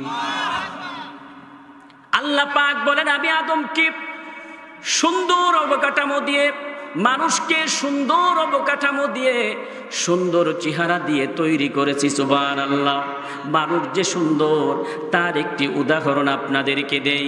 এই পৃথিবীতে আল্লাহ রাব্বুল আলামিন যত মাখলুক সৃষ্টি করেছেন, সব মাখলুকের মাথা আল্লাহ রাব্বুল আলামিন নিচের দিকে করে সৃষ্টি করেছেন। শুধুমাত্র কেবলমাত্র মানুষের মাথাকে আল্লাহ সমুন্নত করে বানিয়েছেন। তার কারণ হলো মানুষ যেন আল্লাহরে বাদ দিয়ে অন্য কোনো কিছুর সামনে মাথা নত না করে। ঠিক কিনা বলেন? আল্লাহ পাক মানুষকে বানিয়ে বলে দিলেন, ফাতাবারাকাল্লাহু আহসানুল খালিকিন। আমি মানুষকে কতই না সুন্দর করে বানিয়েছি। মানুষ সুন্দর না? মানুষের চাইতে সুন্দর আর কোনো প্রাণী এ পৃথিবীতে আছে? নাই। খ্রিস্টান আলেম বলল, যুবক ভালো করে শোনো, আল্লাহ তোমাকে বানিয়েছেন তার প্রতিনিধিত্ব করার জন্য, তার গোলামি করার জন্য, তার দাসত্ব করার জন্য, কালিমার দাওয়াত মানুষের কাছে পৌঁছে দেওয়ার জন্য, আল্লাহর জমিনে আল্লাহর দিন প্রতিষ্ঠা করার জন্য। সেই দিনকে তুমি ধ্বংস করে দিতে চাও, কালিমার দাওয়াতকে বন্ধ করে দিতে চাও। ও যুবক, আল্লাহর সামনে তোমাকে আসামির কাঠগড়ায় দাঁড়ানো লাগবে। যুবকের ব্রেন খুলে গেল, যুবক চিন্তায় পড়ে গেল। যুবক খ্রিস্টান আলেমকে ডাক দিয়ে বলল, ও খ্রিস্টান আলেম, আমি বুঝতে পেরেছি এতদিন ভুলের মধ্যে ছিলাম, এতদিন বাতিল শক্তির পাশে আমি ছিলাম, এখন আমি সব বুঝতে পেরেছি। আপনি আমাকে কালেমা পড়াই দেন, লা ইলাহা ইল্লাল্লাহু ঈসা রুহুল্লাহ, লা ইলাহা ও লা ইলাহা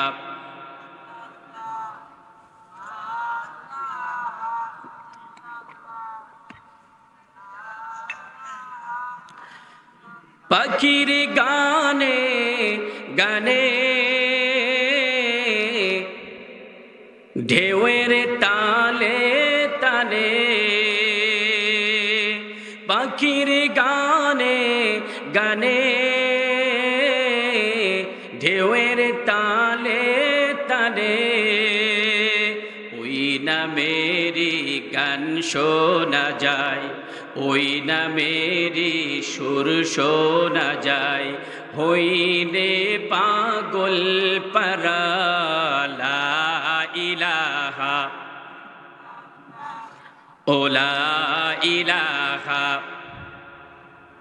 লা ইলাহা ইল্লাল্লাহু মুহাম্মাদুর রাসূলুল্লাহ সাল্লাল্লাহু। আমার ভাইয়েরা, এই কাহিনীর মধ্যে বাছাই করা হয়েছে একজন যুবককে। তার নাম কি? জোরে বলেন। ভুলে গেছেন? আব্দুল্লাহ বিন তামের। তার নাম কি? আব্দুল্লাহ বিন তামের। এই ঘটনার আব্দুল্লাহ বিন তামের ছিল একজন যুবক। যুগে যুগে জালিমদের টার্গেট হলো যুবকদেরকে শেষ করে দেয়া, কারণ যুবকেরা হলো দেশের মেরুদণ্ড। জালিম শক্তিগুলো জানে, বাতিল শক্তিগুলো জানে যে যুবকদেরকে যদি শেষ করে দেয়া যায়, তাদের মেরুদণ্ড যদি ভেঙে দেওয়া যায়, তাহলে শোষণের বিরুদ্ধে কথা বলার মতো, শোষণের বিরুদ্ধে রুখে দাঁড়ানোর মতো আর কোনো লোক এ দেশে থাকবে না। ঠিক কিনা বলে? আমরা দেখলাম শিক্ষা ব্যবস্থার মধ্যে কোনো পড়াশোনা নাই।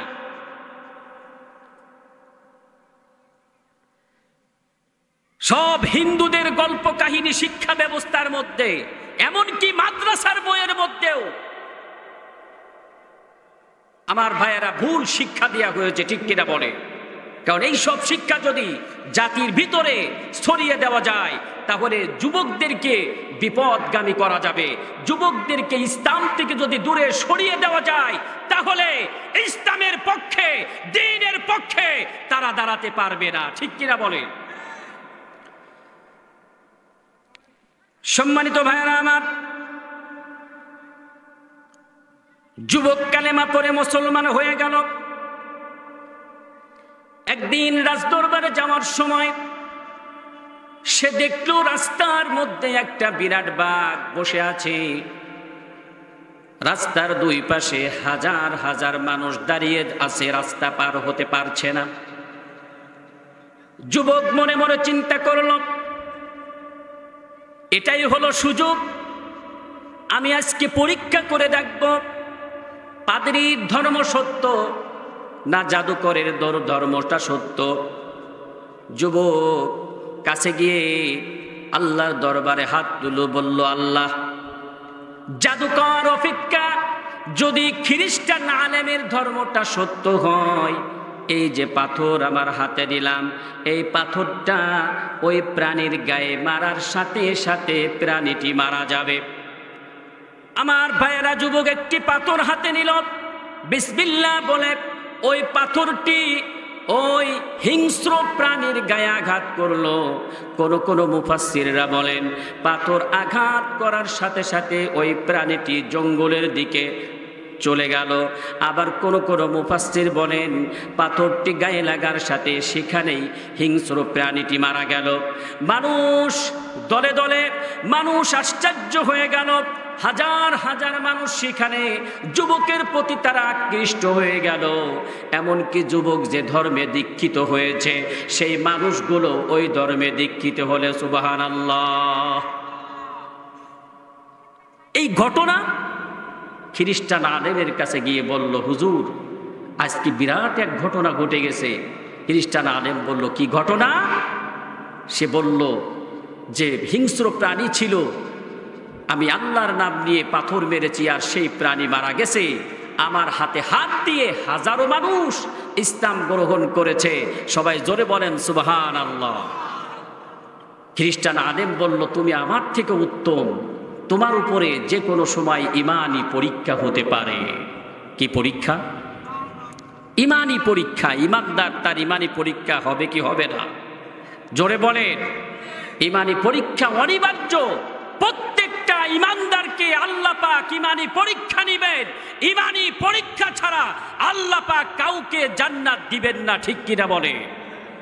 আমার ভাইয়েরা, সূরা আনকাবুতের ভিতর আল্লাহ তাআলা বলেন, আহাসিবান নাসু আইয়ুতরাকু আইয়াকুলু আমান্না ওয়া হুম লা ইফতানুন। আল্লাহ পাক বলেন, তোমরা কি মনে করে নিয়েছো যে আমি ঈমান এনেছি, এ কথা বললেই তোমাদেরকে ছেড়ে দেওয়া হবে, আর তোমাদেরকে পরীক্ষা করা হবে না। ওয়ালাকাদ ফাতান্নাল্লাযীনা মিন ক্বাবলিহিম ফালায়া'লামান্নাল্লাহুল্লাযীনা সাদাকু ওয়া লায়া'লামান্নাল কাযিবিন। ইতিপূর্বে যারা এই পৃথিবীতে এসেছিল, যারা এই পৃথিবী ছেড়ে চলে গিয়েছে, আমি আল্লাহ তাদেরকে পরীক্ষা করেছি।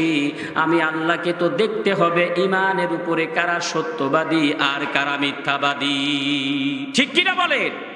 ঈমানদার দাবি করলে ঈমানদার কি হওয়া যাবে?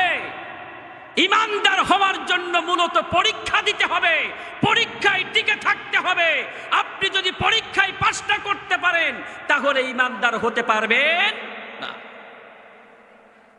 আমার ভাইয়েরা, ঈমানদার কি? ছাত্র জানে না কি প্রশ্ন তার পড়বে, ঠিক কিনা বলেন? আমার ভাইয়েরা ভালো করে লক্ষ্য করুন, আল্লাহ পাক ঈমানদার কি এত ভালোবাসেন, ঈমানদারকে এত পছন্দ করেন। ঈমানদারের কি প্রশ্ন আসবে, ঈমানদার কি প্রশ্ন ঈমানদারকে দেওয়া হবে, আল্লাহ রাব্বুল আলামিন কোরআনুল কারীমের ভিতরে আগেই ফাইন্ড আউট করে দিয়েছেন। সুবহানাল্লাহ। কি প্রশ্ন আমাদের আসবে সেটা কোরআনে আল্লাহ আমাদেরকে জানিয়ে দিয়েছেন। সুবহানাল্লাহ বলেন। পরীক্ষার প্রশ্ন যদি মূলত আগেই জানা যায়, পরীক্ষা ভালো হয় না খারাপ হয়? ভালো হয় না? আমাদের ভালোবাসেন আল্লাহ তাআলা, এই কারণে আমাদের পরীক্ষার প্রশ্ন আগে আল্লাহ পাক দিয়ে দিয়েছেন। সেই আল্লাহর উপরে আমরা ঈমান আনতে রাজি আছি কিনা বলেন? সবাই রাজি আছি? পরীক্ষার জন্য আমরা প্রস্তুত থাকতে রাজি আছি? সম্মানিত ভাইয়েরা আমার, কি পরীক্ষা আল্লাহ পাক সেটা আমাদেরকে জানাচ্ছেন সূরা বাকারার 155 নম্বর আয়াতে। সুবহানাল্লাহ। আল্লাহ রাব্বুল আলামিন বলেন, وَلَنَبْلُوَنَّكُمْ بِشَيْءٍ مِّنَ الْخَوْفِ وَالْجُوعِ وَنَقْصٍ مِّنَ الْأَمْوَالِ وَالْأَنفُسِ وَالثَّمَرَاتِ وَبَشِّرِ الصَّابِرِينَ। আল্লাহু আকবার।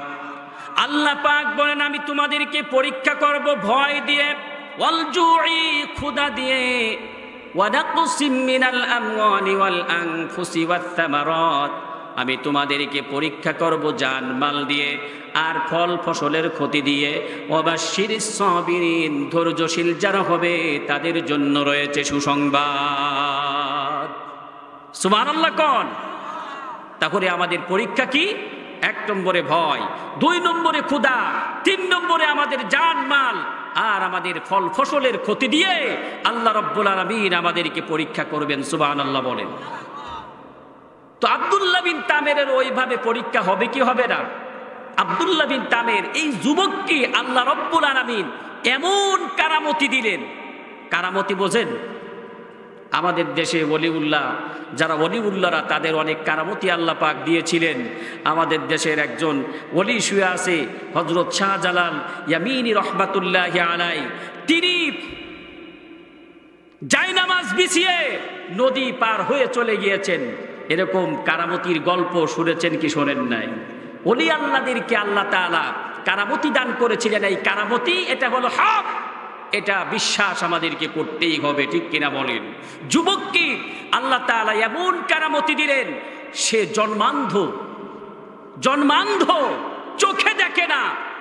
এমন ব্যক্তির চোখে চোখ যদি বুলায় দেয় তাহলে তার চোখ ভালো হয়ে যায়। সুবহানাল্লাহ বলেন।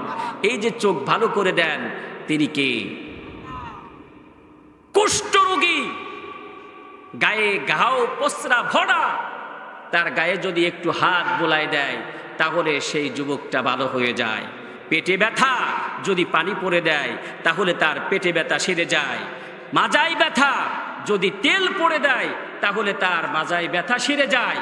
সম্মানিত ভাইয়েরা আমার, সারা দেশে তার সুনাম সুখ্যাতি ছড়িয়ে পড়ল।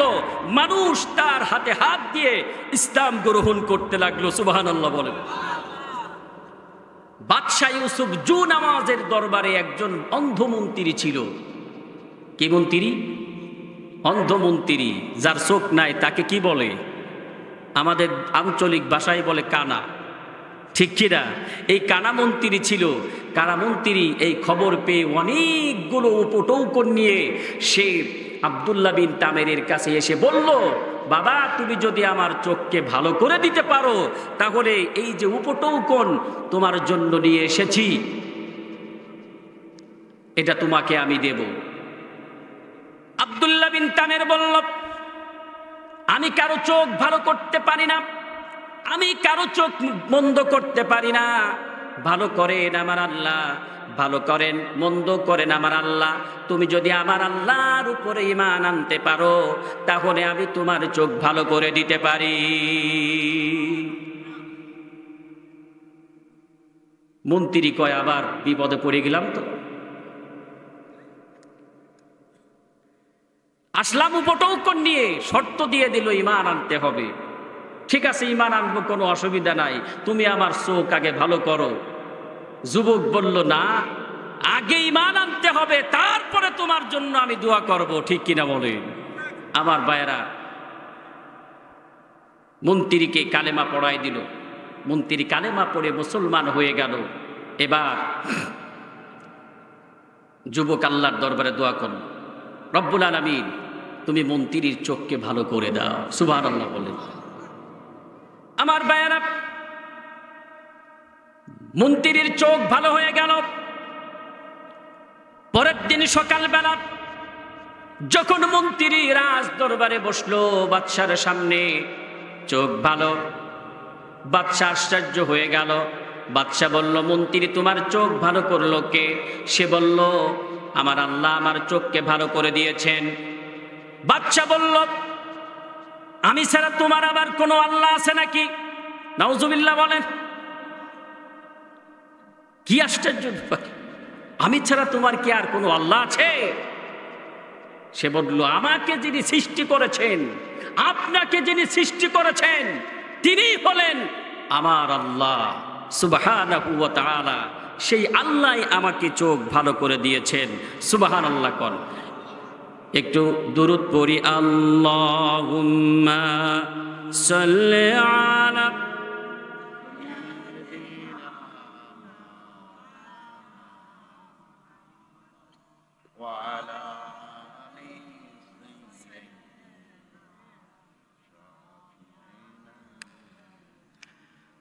Allahumma salli ala sayyidina maulana Muhammad wa ala ali sayyidina maulana Muhammad।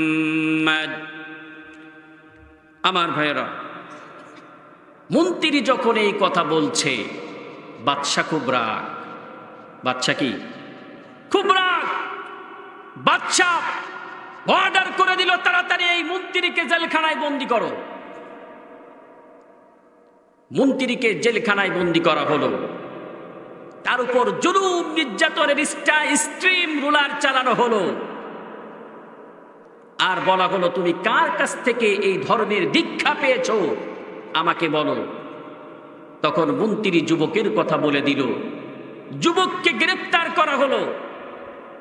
এরপরে যুবকের উপরে জুলুম নির্যাতনের স্টিম রোলার চালানো হলো। বলা হলো, যুবক, তুমি কার কাছ থেকে এই ধর্মের দীক্ষা পেয়েছো? আমি তোমাকে রাজদরবারের জন্য নিযুক্ত করেছি, আর তুমি ইসলাম ধর্মের প্রচার করতেছো। এই দুঃসাহস তুমি কোথায় পেয়েছো? ঠিক কিনা? সে খ্রিস্টান আলেমের কথা বলে দিল। খ্রিস্টান আলেমকে ধরে নিয়ে আসা হলো। আমার ভাইয়েরা, মন্ত্রী এবং খ্রিস্টান আলেমকে বলল, যদি বাঁচতে চাও কালেমা ছেড়ে দাও, তা না হলে তোমাদেরকে হত্যা করা হবে। বলা হলো, জীবনের পরোয়া আমরা করি না, আমাদের জীবন যাই যাক, কালেমা ছাড়বো না, ইসলাম ছেড়ে দেব না। আমার ভাইয়েরা, এই কথা বলার পরে বাদশাহ অর্ডার করে দিল, করাত দিয়ে চিরে এদেরকে দ্বিখণ্ডিত করে দাও। আল্লাহু আকবার বলেন। আমার ভাইয়েরা, এরকম জুলুম নির্যাতন পূর্বে যারা ঈমান এনেছিল, কালেমা পড়েছিল, তাদের উপরে এই জুলুম নির্যাতন নেমে এসেছিল। ঠিক কিনা বলে? আজও যদি আপনি সত্যের উপরে থাকেন, ঈমানের উপরে থাকেন, আপনার উপরেও জুলুম নির্যাতন আসতে পারে কি পারে না? সম্মানিত ভাইয়েরা আমার, আমরা এই পৃথিবীতে সবাই বেঁচে থাকতে চায়, চাই কি চায় না? সবাই বেঁচে থাকতে চায় না? কারা কারা বেঁচে থাকতে চান না? একটু হাত উঠান তো। এই যে চাচা, আল্লাহর নবী বিশ্ব নবী বলেছেন, যদি কোনো ব্যক্তি একটা কাজ করে, যদি কোনো ব্যক্তি একটা কাজ করে, কয়টা কাজ? একটু সবাই জোরে বলেন না ভাই, কয়টা কাজ? যদি কোনো ব্যক্তি একটা কাজ করে, আমার আল্লাহ রাব্বুল আলামিন তার নেক হায়াত বাড়িয়ে দিবেন। আমার আল্লাহ পাক তার উপর থেকে যত বালা মুসিবত আছে সব দূর করে দিবেন। সুবহানাল্লাহ কোন? সেই কাজটা কি আমি কি আপনাদেরকে বলে দিব? না, বলবো না। মনে হয় কেউ আপনারা বেঁচে থাকতে চান না। বিপদ আপদ, বালা মুসিবত ছাড়া, মানে বালা মুসিবত নিয়ে আপনারা থাকতে চান। বেঁচে থাকতে চান না? আপনারা বেঁচে থাকতে চান? বালা মুসিবত থেকে আমরা বিরত থাকি, বালা মুসিবত থেকে আমরা দূরে থাকি, এটা আমরা সবাই চাই কি চাই না? তাহলে আমাদের একটা কাজ করতে হবে। সবাই করবেন, সবাই করবেন। পিছনের লোকেরা কথা বলতে চান, আল্লাহ হুজুর আবার কি না কি কয়। হ্যাঁ, আমি কি বলবো? আমি যদি কিছু চাই দিবেন তো? একটা কাজ করলে নেক হায়াত আল্লাহ বাড়িয়ে দেবেন। সমস্ত রকম দুনিয়াবি বিপদ আপদ, বালা মুসিবত থেকে আল্লাহ তাআলা আপনাদেরকে হেফাজত করবেন। সেটা কি আপনাদেরকে বলে দিব? ও টাকা ছাড়া বলে সব সব চান, সমস্যা আগেই কইয়ে দিস যে টাকা চাওয়া যাবে না। বাঙালি কি চালাক দেখছেন? বাঙালি যে কি চালাক, এদের সাথে পারা বড় মুশকিল। সিঙ্গাপুরে এমন মেশিন তৈরি করেছে বিজ্ঞানীরা, যে মেশিনের ভিতরে জুতা দিলে জুতা পালিশ হয়ে চলে আসে। কথা বোঝেন নাই? টাকাও সেই মেশিনেই দেওয়া লাগে, ওখানে কোনো লোক নাই। তা বাঙালিরা যায়, জুতা পালিশ করে চলে আসে, টাকা দেয় না। ফতোয়া দিল যেখানে মানুষ নাই সেখানে টাকা দেওয়া জায়েজ নাই। মাস শেষে মালিকেরা মেশিন খুলে দেখে যে জুতা ঠিকই পালিশ হয়েছে 20,000, কিন্তু মাগার টাকা একটাও নাই। যারা সফটওয়্যার ইঞ্জিনিয়ার ছিল তাদেরকে ডাকলো, বাবা টাকা তো একটাও নাই, বাঙালিদেরকে যে দেশ থেকে বের করে দেব সেটাও দিতে পারতেছি না, আবার দেশে রাখতেও পারি না, কারণ চুরি করে সব শেষ করে ফেলাই দিল। এক কাজ করো, মেশিনটা এমন ভাবে ফিট করো যাতে জুতা পালিশ করে টাকা না দিয়ে যেতে পারে, দিয়েই জাতীয় টাকা। সফটওয়্যার ইঞ্জিনিয়াররা তাই করল। এখন বাঙালিরা বুদ্ধি বের করল, একখানে এক মেশিন থেকে পালিশ করে, একটু হাইটে যায় আরেক মেশিন থেকে পালিশ করে দিয়ে চলে যায়। কি চালাকের চালাক, ফাঁকি দিয়ার চোখ। আমার ভাইয়েরা, এই যে মাহফিলটা হচ্ছে, এই মাহফিলটা আগামীতে আরো সুন্দর করে হোক। আপনারা এটা চান কি চান না? সবাই চান। যদি চান তাহলে অবশ্যই তো জান মাল আল্লাহর জন্য খরচ করার দরকার আছে কি নাই? এই মাহফিলটা দ্বীন ইসলামের একটি কেন্দ্র, ঠিক কিনা বলে? এখানে আপনারা যারা এসেছেন, এখান থেকে আপনারা ইমানের ব্যাটারিতে চার্জ দিয়ে যাবেন, ইমানকে শক্তিশালী করে নিয়ে যাবেন। এর মধ্যে কি কোনো সন্দেহ আছে? কোনো সন্দেহ নাই। আল্লাহর পথে থাকতে হলে, আল্লাহর দ্বীন কায়েম করতে হলে, এরকম আলোচনার মঞ্চ তৈরি করতে হলে আমরা যারা মুসলিম আছি আমাদেরকে জান মাল আল্লাহর রাস্তায় খরচ করার দরকার আছে কি নাই? আছে না? আমার ভাইয়েরা,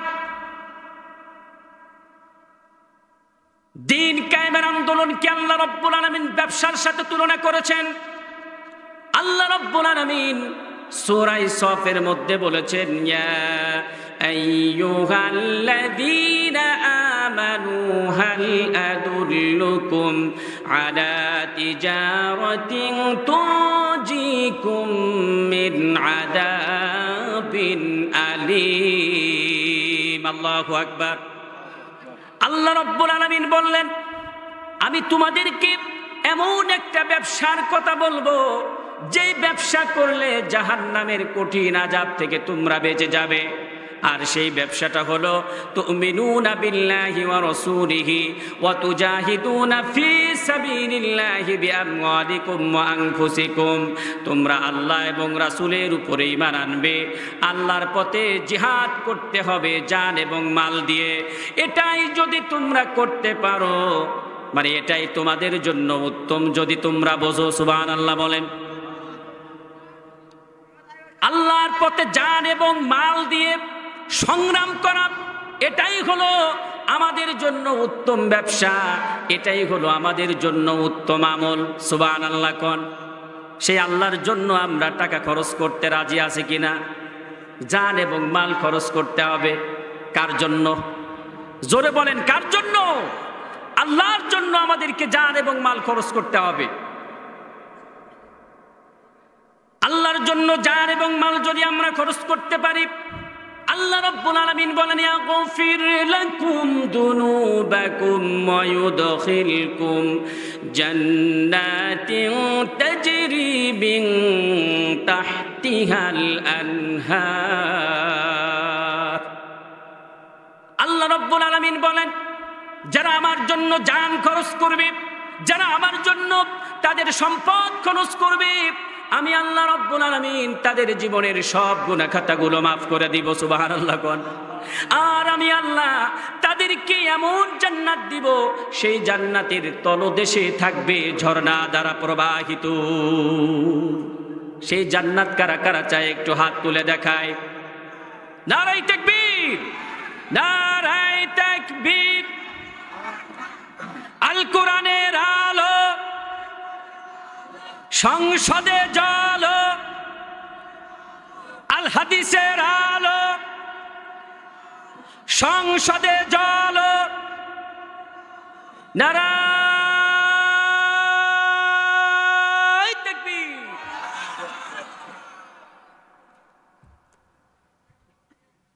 যার কাছে সম্পদ আছে, মাল আছে, টাকা আছে, তার কাছে আমার দাবি আছে।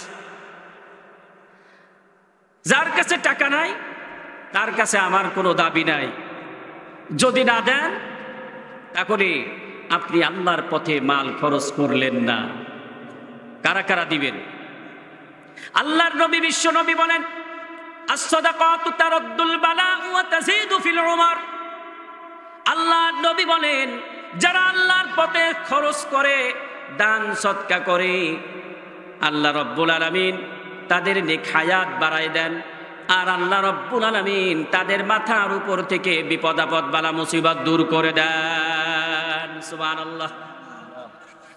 আল্লাহর কাছে দুইটা জিনিস সবচাইতে বেশি প্রিয়, তার মধ্যে একটা হলো দানশীলতা, আর আরেকটা হলো মানুষের সাথে সুন্দর ব্যবহার করা।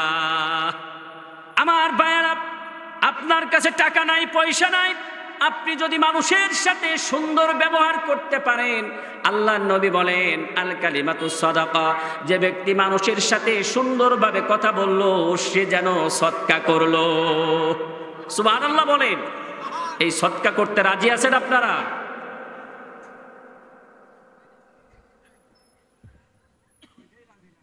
ওইটাই রাজি না? কে বললো রাজি না? হাই হাই, সবাই দিবে ইনশাল্লাহ। সবাই দিবেন না ইনশাল্লাহ? সবাই দিবেন তো? দান করলে আল্লাহ রাব্বুল আলামিন তার উপর থেকে বালা মুসিবত দূর করে দেন। একটা ঘটনা বলবো আপনাদেরকে। হযরত ঈসা আলাইহিস সালাতু ওয়াস সালামের সময় একজন ধূপা ছিল। ধূপা চেনেন আপনারা? বলেন তো, ধূপাই কি করে? হ্যাঁ, কাপড় টাপড় ধোয়। তো এই ধূপা তার কাছে কাপড় ধোয়ার জন্য মানুষ যখন কাপড় দিত সেই কাপড়টা পাল্টায় দিত, এটাই ছিল তার কাজ। ঈসা আলাইহিস সালাতু ওয়াস সালামের কাছে লোকেরা গিয়ে বলল, হুজুর আমরা কাপড় দেই, ধূপা কাপড় পাল্টায় দেয়, হুজুর আপনি এই ধূপার বিরুদ্ধে অ্যাকশন নেন। ঈসা আলাইহিস সালাতু ওয়াস সালাম তার মৃত্যু কামনা করলেন। ঈসা আলাইহিস সালাতু ওয়াস সালাম বললেন যে আজকে ওই ধূপার মৃত্যু হবে। ধূপা যখন তার গাঁটটি নিয়ে পুকুরের দিকে রওনা করলো, 3টা রুটি সাথে করে নিয়ে একজন ফকির তার সামনে আসলো, বলল যে আমি আজ 3 দিন ধরে কোনো কিছু খাই না, আপনি আমারে কিছু দিয়ে যান। লোকটা যখন ধূপা যখন একটা রুটি তাকে দিল, তখন ওই ফকির তার জন্য দোয়া করলো, আল্লাহ তোমার জীবনের গুনাহ মাফ করে দিক আর তোমার উপর থেকে বালা মুসিবত দূর করে দিক। সুবহানাল্লাহ বলবেন না? ধূপা এই দোয়া শুনে ধূপার আরেকটা রুটি দেছে। এবার যখন আরেকটা রুটি দেছে তখন সে দোয়া করতেছে যে আল্লাহ তোমার নেক হায়াত দারাজ করে দিক, তোমার উপরে আসমানি বালা জমিনি বালা দূর করে দিক। খুশি হয়ে সে আরেকটা রুটি দেছে। আরেকটা রুটি যখন দেছে, এবার ফকির দোয়া করতেছে, আল্লাহ তুমি এই ধূপাকে আরো বাঁচিয়ে রাখো, আরো অনেক দিন বাঁচিয়ে রাখো, সে যেন এরকম আল্লাহর পথে আরো খরচ করতে পারে। সুবহানাল্লাহ বলে। ধূপা যখন কাটটি নিয়ে এসে পুকুরের দিকে গেছে, কাপড় কেচে টেচে নিয়ে বাড়িতে চলে আসছে। লোকজন দেখতেছে ধূপা বাড়ির দিকে আসে কিনা, কারণ ঈসা আলাইহিস সালাম বলছে ধূপার মৃত্যু হবে ঘাটে গেলেই, কিন্তু সে সুন্দরভাবে চলে আসতেছে। এই অবস্থা দেখে ঈসা আলাইহিস সালামের কাছে গিয়ে বলতেছে, হুজুর আপনি বললেন ধূপার মৃত্যু হবে, আসলে তো মৃত্যু হয় নাই। ঈসা আলাইহিস সালাম বললেন ওই ধূপাকে আমার কাছে নিয়ে আসো। ধূপাকে যখন নিয়ে আসলো, বলল তুমি আজকে কি কি কাজ করেছো বলো তো। ধূপা বলল যে আজকে পুকুরে যাওয়ার সময় আমি 3খানা রুটি একজন ফকিরকে দিয়েছিলাম, সে আমার জন্য 3টা দোয়া করেছিল, এই তো আমি করছি। ঈসা আলাইহিস সালাম বললেন তোমার গাঁটটি খোলো। গাঁটটি খোলার সাথে সাথে দেখি বিরাট এক সাপ। সাপকে জিজ্ঞাসা করলো, সাপ কি ব্যাপার তুমি? এর মধ্যে বলা হলো যে আল্লাহর পক্ষ থেকে আমাকে পাঠানো হয়েছিল এই ধূপাকে ধ্বংসন করার জন্য। যখন ধূপা আল্লাহর পথে খরচ করেছে, একজন ফেরেশতা আমার মুখের ভিতরে লাগাম দিয়ে পিছনে টানিয়ে ধরে বসে আছে, আমি কোনোভাবেই তাকে ধ্বংসন করতে পারি না। আল্লাহু আকবার বলেন। দান সদকা করলে আল্লাহ পাক এভাবে মানুষকে বাঁচিয়ে দেন, ঠিক কিনা বলে? সম্মানিত ভাইয়ারা আমার, সেটা আপনারা করবেন তো? এই মাহফিলের জন্য আগামী বছর এখানে যারা বসে আছেন, এমন কোনো ব্যক্তি আছেন যে 5000 টাকা দিবেন, মা কবরে আছে, বাবা কবরে আছে, তাদের জন্য আমি গুনাহগার একটু দোয়া করে যাব, আল্লাহ যেন তাদের কবরটাকে জান্নাতের বাগিচা বানায় দেন। সকলে বলেন আমিন। এমন কেউ আছেন? এখন দিতে পারবেন 1000 টাকা, এমন কেউ আছেন? নেই কেউ? আমরা যদি মারা যাই আমাদের সবকিছু থেকে যাবে না? সবকিছুই পড়ে থাকবে। সেই সম্পদ কে ভোগ করবে? ভালোভাবে করবে না খারাপভাবে করবে, এটা কিন্তু আমরা কেউ জানি না। আমার ভাইয়েরা, আমরা যদি আল্লাহর পথে খরচ না করি, এমন এক সময় আসবে আমরা আক্ষেপ করব, আমরা আল্লাহকে বলবো আল্লাহ আমাকে একটু সময় অবকাশ দাও। ওয়া আনফিকু মিম্মা রাযাকনাকুম মিন ক্বাবলি আইয়াতিয়া আহাদাকুমুল মাউতু ফায়াকুলা রাব্বি লাউলা আখখারতানি ইলা আজালিন করিব। আল্লাহু আকবার। মৃত্যু যখন আমাদের চলে আসবে, তখন আমরা আল্লাহকে বলবো আল্লাহ সারা জীবন দান করার সময় পাই নাই, খরচ করার সময় পাই নাই, হায় আল্লাহ তাআলা একটু আমাকে অবকাশ দাও, আমি তোমার রাস্তায় কিছু খরচ করে নিই। তখন আর তাকে কিন্তু অবকাশ দেয়া হবে না। এইভাবেই সে আমল নামার খাতা শূন্য করে খালি করে সে বিদায় হয়ে যাবে। আমার ভাইয়েরা, পরকালে নেকি ছাড়া কিন্তু আল্লাহ তাকে নাজাত দিবেন না, ঠিক কিনা বলেন? নেকি ছাড়া কি নাজাত পাওয়া যাবে? আমল সে जिंदगी बनती है, जन्नत भी ओ जहन्नम भी, इकाती बजाजी है नबूरी है नूरी। আমলে বান্দার জান্নাত হবে, আর আমল যদি খারাপ হয়ে যায় আল্লাহ রাব্বুল আলামিন বান্দাকে জাহান্নামে পাঠিয়ে দেবেন, ঠিক কি না? কে আছেন এখানে 1000 টাকা দিবেন এরকম কোন ভাই আছেন? একটা ভাই একটু দাঁড়ান, যে আমি এই মাহফিলের জন্য 1000 টাকা দিব। ভাই দাঁড়ান না, আমার সম্মানটা একটু রক্ষা করেন। আছেন কেউ ভাই? বাকিতে দিবেন, আনেন নাই, বাকিতে দিবেন, আগামী বছরের জন্য বাকিতে দেবেন, এরকম কেউ আছেন? এই রাজপাটের মানুষ এরকম নাকি? সব গরিব মানুষ। আহারে, কালেকশন একবার হয়েছে, আচ্ছা কালেকশন হোক, এখানে যার পকেটে যা আছে সেখান থেকে কিছু আল্লাহর পথে খরচ করবেন না? আমার দাবি থাকবে, যদি আপনার পকেটে টাকা থাকে তাহলে আপনি কিছু হলেও দিবেন। পারবেন তো ইনশাল্লাহ? পারবেন? দেবেন সবাই? আমার সম্মানে দেবেন? কারা কারা দেবেন ইনশাল্লাহ? একটু হাত তোলেন তো ভাই, দেখি কত টাকা হয়। আল্লাহু আকবার। 2-3 জন যুবক পাঠাই দেন। আমার ভাইয়েরা, গল্প কোন জায়গায় রেখেছিলাম আপনাদের মনে আছে? একটু জিকির করি, লা ইলাহা ও লা ইলাহা ও লা ইলাহা, আসিয়া খেলে প্রেমের খেলা, ফিরাউন দেয় তার কত জ্বালা। আল্লাহ বলে সবুর কর বান্দি, খুলে দেব তোর ওই মনের তালা। লা ইলাহা ও লা ইলাহা ও লা ইলাহা ও লা ইলাহা ইল্লাল্লাহু মুহাম্মাদুর রাসূলুল্লাহ সাল্লাল্লাহু। আমার ভাইয়েরা, আব্দুল্লাহ বিন তামেরের কথা আপনাদের কি মনে আছে? আব্দুল্লাহ বিন তামের, সে ছিল খুব জনপ্রিয় ব্যক্তি এবং ব্রেনি একটা ছেলে। অনেক সময় ব্রেনি যারা হয়, জনপ্রিয় মানুষ যারা হয়, তাদেরকে তাড়াতাড়ি কোনো কিছু করা হয় না। বাদশাহ সিদ্ধান্ত নিল আর তার সৈন্যবাহিনীদেরকে বলে দিল, ও সৈন্যবাহিনীরা, আব্দুল্লাহ বিন তামেরকে পাহাড়ের চূড়ায় নিয়ে যাও, সেইখানে নিয়ে তাকে বুঝাও, ঠিক কিনা বলেন? সে যদি কালেমা ছেড়ে দেয়, ঈমান ছেড়ে দেয়, তাহলে তাকে ছেড়ে দাও, আর সে যদি না ছাড়ে তাহলে পাহাড়ের উপর থেকে ফেলে দিয়ে তাকে একেবারে জনমের মতো শেষ করে দাও, ঠিক কিনা বলেন? আব্দুল্লাহ বিন তামেরের কোনো অপরাধ ছিল না। আমার ভাইয়েরা, অপরাধ একটাই, সে ঈমান এনেছিল, কালেমা পড়েছিল। রাজপাট মনিরুল ভাই 500 টাকা দান করেছে, জি, তার আম্মার জন্য 500 টাকা দান করেছে। হায় আল্লাহ তাআলা, মনিরুল ভাইয়ের আম্মাকে তুমি জান্নাতের মাকাম দান করে দাও। আল্লাহ মনিরুল ভাইকে তুমি মাফ করে দাও, তার ব্যবসায় বরকত দাও, জানে মানে বরকত দাও। সবাই বলেন আমিন। আর কেউ আছেন? আরো 110 টাকা দান করছে। আল্লাহ তুমি দানকে কবুল করে নাও, জানে মানে বরকত দাও। হায় আল্লাহ তাআলা, আরো বেশি করে দান করতে পারে সে তৌফিক দাও।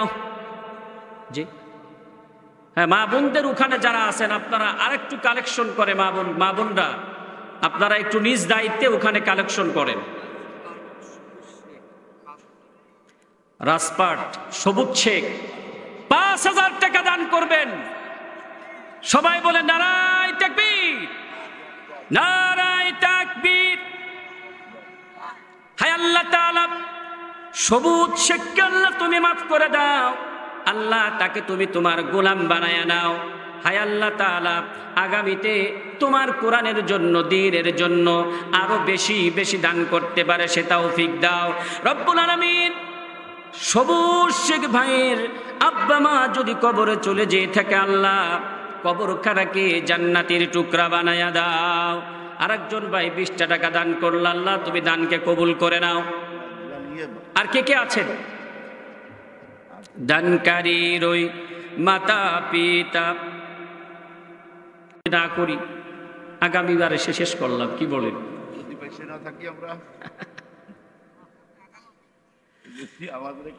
সম্মানিত ভাইয়েরা আমার, আব্দুল্লাহ বিন তামির নাম মনে আছে আপনাদের? আব্দুল্লাহ বিন তামির নাম মনে আছে? তাকে নিয়ে যাওয়া হলো পাহাড়ের চূড়ায় মেরে ফেলার জন্য। আব্দুল্লাহ বিন তামির আল্লাহর কাছে দোয়া করলেন, আল্লাহ এই জালিমদের হাত থেকে তুমি আমাকে রক্ষা করো, ঠিক কিনা বলে? আমার ভাইয়েরা, আমাদের দেশে গায়েবী মামলা হয়েছে, বিনা বিচারে ফাঁসি হয়েছে।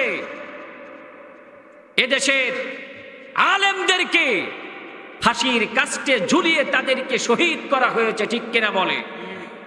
হাজী সাহেব মক্কায়, মামলা হয় বাংলায়। হাজী সাহেব কবরে, মামলা হয় উপরে। এরকম গায়েবী মামলা আমাদের দেশে ছিল না? ছিল না? আমার ভাইয়েরা,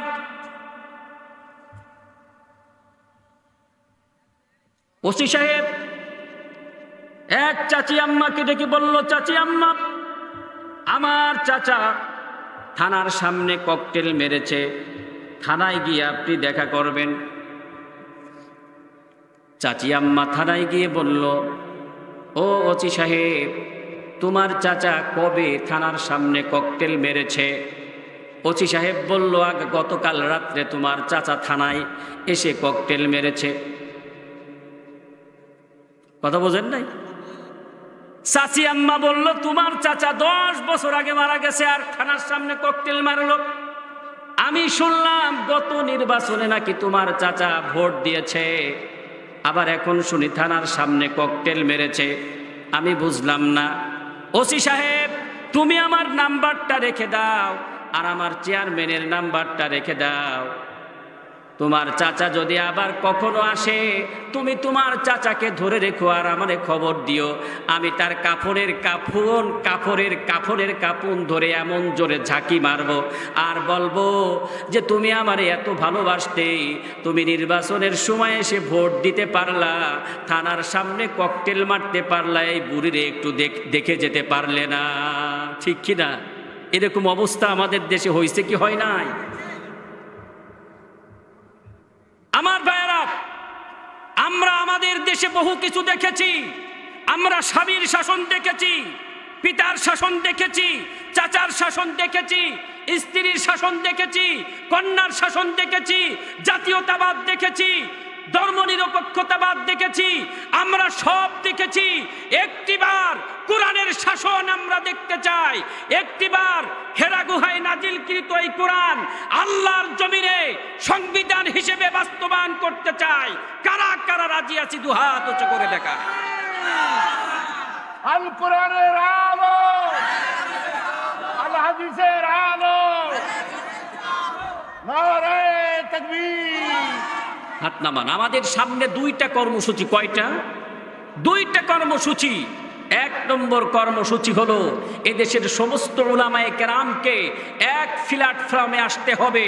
যারা ঐক্যের বিরুদ্ধে, যারা গাদ্দারি করবে, ঐক্য নষ্ট করবে, এই জাতি তাদেরকে ছেড়ে দিবে না, এই জাতি তাদেরকে প্রত্যাখ্যান করবে, ঠিক কিনা বলে?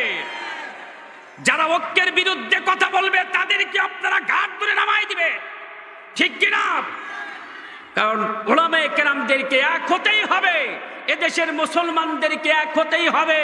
এদেশের মুসলমানেরা যদি এখনো ঐক্যবদ্ধ হয়ে সীসা ডালা প্রাচীরের মতো ঐক্যবদ্ধ হয়ে যদি দিন কায়েমের জন্য চেষ্টা না করে, 50 বছরেও আর আল্লাহর দ্বীনে জমিনে কায়েম করা সম্ভব হবে না, হবে না, হবে না। ঠিক কিনা বলে?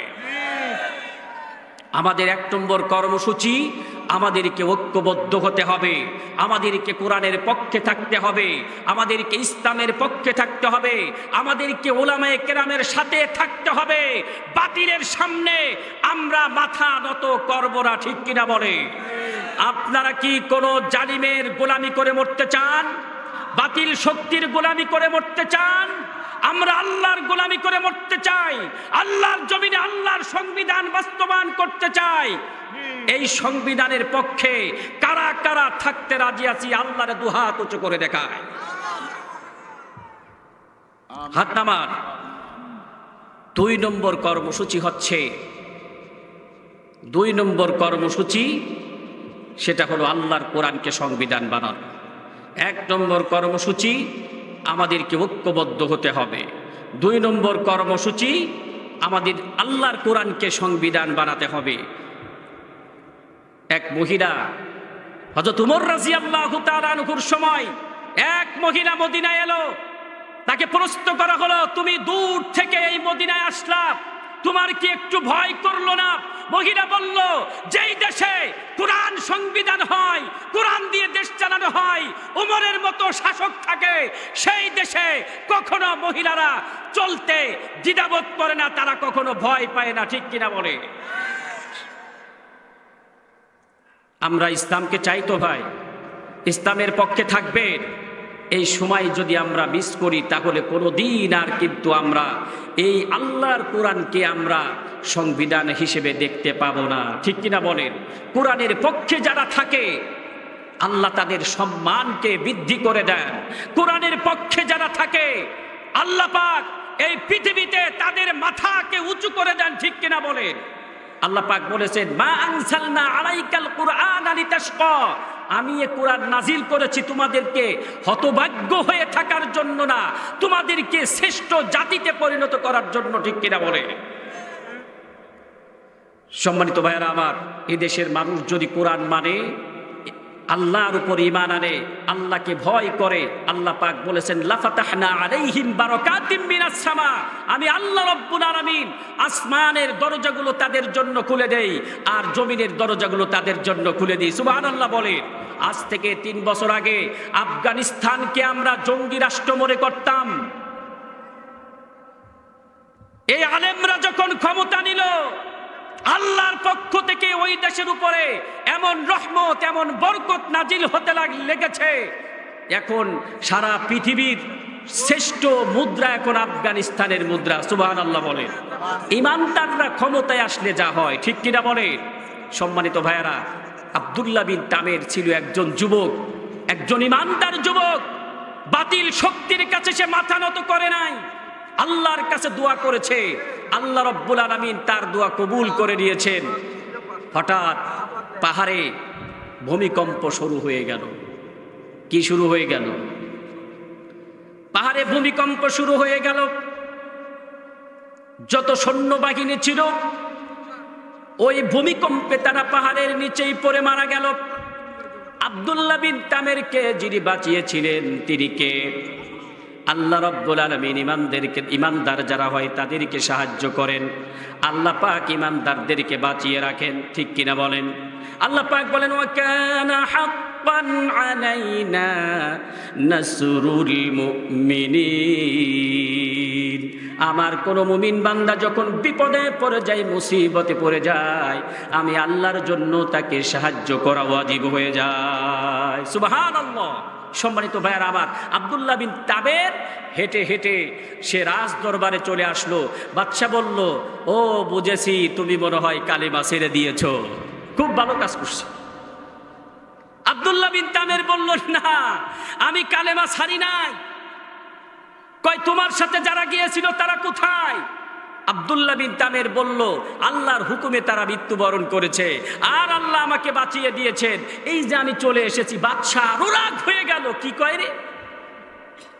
সে আরো সৈন্যবাহিনী দিয়ে বলল, নৌকায় করে এই বাচ্চাকে তোমরা সাগরের মাঝখানে নিয়ে যাও, সেইখানে গিয়ে তাকে বোঝাও, সে যদি বোঝে তাকে নিয়ে আসো, তার দিয়ে আমাদের উপকার হবে, আর যদি সে না বোঝে তাহলে ওই সাগরের মাঝখানে তাকে ফেলে দিয়ে আসো।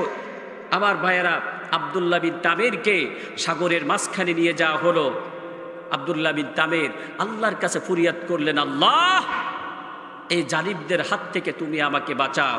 আল্লাহ রব্বুল আলামিন দোয়া মঞ্জুর করলেন। ওই সাগরে এমন ঝড় শুরু হয়ে গেল, ঝড়ের তাণ্ডবে পানি উতাল পাতাল করতে শুরু করলো। আপনারা জানেন সমুদ্রের ঢেউগুলো কত মারাত্মক হয়, মানুষের জীবন যে কোনো সময় ঢেউয়ের কারণে বিপন্ন হতে পারে, ঠিক কিনা বলেন? আমার ভাইয়েরা, নৌকা যখন উতাল পাতাল শুরু হয়ে গেল, সৈন্যগুলো পানির মধ্যে পড়ে সব মারা গেল। আমার ভাইয়েরা, যেই বাদশাহ যত বেশি জালিম, যত বেশি স্বৈরাচার, আল্লাহ পাক তাকে মারেন তত বেশি ছোট ছোট জিনিস দিয়া, ঠিক কিনা বলেন? ফিরাউন সীমা লঙ্ঘন করেছিল, সে বলেছিল আনা রব্বুকুমুল আলা, আমি সবচাইতে বড় খোদা। আল্লাহ রব্বুল আলামিন পানির ভিতরে চুবাইয়া চুবাইয়া ওই সীমা লঙ্ঘনকারীকে শেষ করে দিয়েছিলেন, ঠিক কিনা বলে? আপনাদের এখানে যারা এখানে বসে আছেন, তাদেরকে যদি পানির ভিতরে ছেড়ে দেওয়া হয়, আপনারা কি ডুবে মরে যাবেন? কারণ আপনারা সাঁতার জানেন, কেউ মরবেন না। কিন্তু ফিরাউন, আল্লাহ পাক তাকে পানিতে চুবাইয়া মেরেছিল। নমরুদ, সে সীমা লঙ্ঘন করেছিল, আল্লাহ পাক কিচ্ছু না, ছোট্ট একটা ল্যাংড়া মশা দিয়ে তাকে শেষ করেছিলেন। ল্যাংড়া মশা যার পা একখান নেই, এক ঠ্যাং নাই। সম্মানিত ভাইয়েরা আমার, আমাদের দেশেও এক লেডি ফিরাউন ছিল। সেই ফিরাউন 17 বছর এদেশের মানুষের উপরে জুলুম করেছিল, নির্যাতন করেছিল। আলেমদেরকে জেলের মধ্যে ঢুকিয়ে তাদের উপরে নির্যাতনের স্টিম রুলার চালিয়েছিল, চোর গুন্ডা বদমাইশদেরকে ছেড়ে দিয়েছিল, ঠিক কিনা বলেন? আমাদের দেশের কোরআনের পাখি বলেছিল যে আমাদেরকে যারা মৌলবাদী বলো, তারা হলো আগাবাদী। 12 কোটিতে গাছের গোড়া ধরে নাড়া দেবে, মামুবাড়ি দিল্লি গিয়ে পড়বা, ঠিক কিনা বলেন? এই আল্লাহর ওলির কথা ঠিক হয়েছে কি হয় না? সম্মানিত ভাইয়ারা আমার, আমাদের দেশে অনেক বুদ্ধিজীবী আছে না নাই? এই বুদ্ধিজীবীরা বুদ্ধি দিয়ে তাকে এমন নাস্তানাবুদ করছে। সালমান এফ রহমান যখন পালাই চলে যায়, বলল, আপা আপনি একাই চলে যাচ্ছেন, আমার একটু নিয়ে যান। বলল, শয়তান, তোর জন্য তো আমার আজকে এই দশা, ঠিক কিনা বলেন? সম্মানিত ভাইয়ারা আমার, বাদশাহ যুবক যখন ফিরে চলে আসলো, বাদশাহ খুব রাগ হয়ে গেল। কি ব্যাপার, তোমার সাথে সে সৈন্যগুলো কোথায়? বলল যে তারা আল্লাহর হুকুমে মারা গেছে। বাদশাহ খুব রাগ হয়ে গেল, সে খুব চিন্তায় পড়ে গেল, কি করা যায়? এবার আব্দুল্লাহ বিন তামের যুবক বলল, বাদশাহ, তুমি যদি আমাকে মারতে চাও, এই দেশের জনগণকে একটা মাঠের মধ্যে একত্রিত করো, আর ওইখানে আমাকে শুলে চড়িয়ে দূর থেকে তীর নিক্ষেপ করো। যখন তুমি তীর নিক্ষেপ করবে, তখন বলবে বিসমিল্লাহি রাব্বিল গুলাম, আল্লাহর নামে তুমি আমাকে তীর নিক্ষেপ করো, তাহলেই আমাকে মারতে পারবে। বাদশা তাই করল। দেশের সমস্ত জনগণকে একটা বিরাট মাঠের মধ্যে একত্রিত করলো। সেই মাঠের মধ্যে আব্দুল্লাহ বিন তামেরকে ভালোভাবে তার 4 হাত পাও বাঁধা হলো, দূর থেকে তীর নিক্ষেপ করা হলো। তীরটা এখানে এসে লাগলো, আব্দুল্লাহ বিন তামের হাতটা এখানে দিয়ে এইভাবে, রক্ত যখন ফিনকি দিয়ে বের হলো, হাতটা এভাবে দিলেন, ওভাবেই তিনি শহীদ হয়ে গেলেন। আল্লাহু আকবার বলে। আমার ভাইয়েরা, হাজার হাজার মানুষ এই ঘটনা দেখতেছিল। তারা দেখল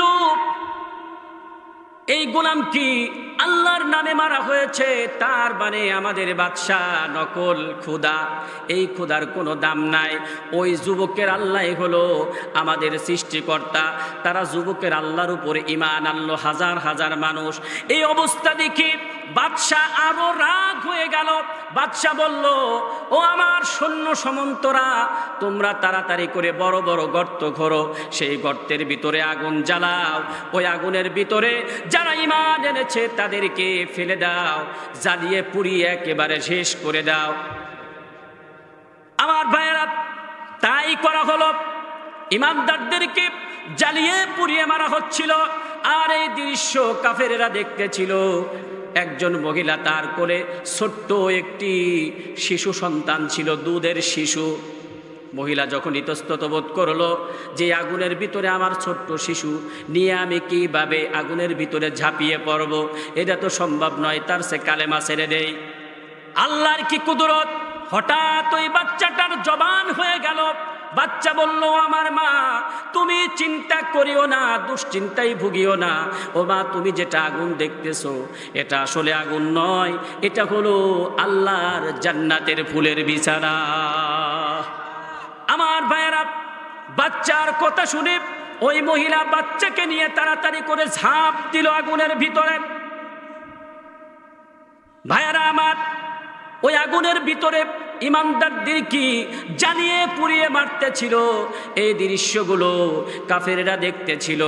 আল্লাহ পাক এই ঘটনা বর্ণনা করার জন্য তিনটা জিনিসের কসম করেছেন। কয়টা? আল্লাহ পাক কসম করেছেন গ্যালাক্সি বিশিষ্ট আকাশের। কেন কসম করলেন ভাইয়ারা, একটু ভালো করে বোঝেন আল্লাহ পাক কেন কসম করলেন। কসম না করলেও তো পারতেন, কেন কসম করলেন? এই পৃথিবী থেকে সূর্য হলো 13 লক্ষ গুণ বড়। কত গুণ বড়? 13 লক্ষ গুণ বড়। আর ওই সূর্য থেকে আমরা যে তারকা দেখি, সেই তারকাটি 50 কোটি গুণ বড়। কত কোটি?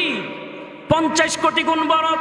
ওই তারকাগুলো যার ভিতরে আছে সেইটাকে বলা হয় গ্যালাক্সি, আরবিতে বলা হয় বুরুজ।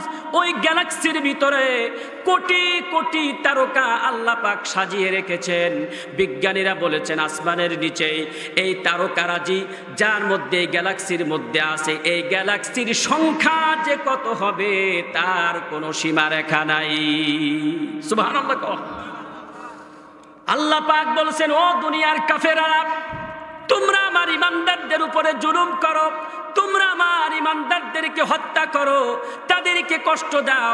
ভালো করে শোনো, ওই যে গ্যালাক্সি, ওই গ্যালাক্সি থেকে তারকাগুলো কত ছোট, ওই তারকা থেকে সূর্য কত ছোট, ওই সূর্য থেকে এই পৃথিবী কত ছোট। এই পৃথিবী থেকে আমরা যে বাংলাদেশে আছি, এই বাংলাদেশটা কত ছোট।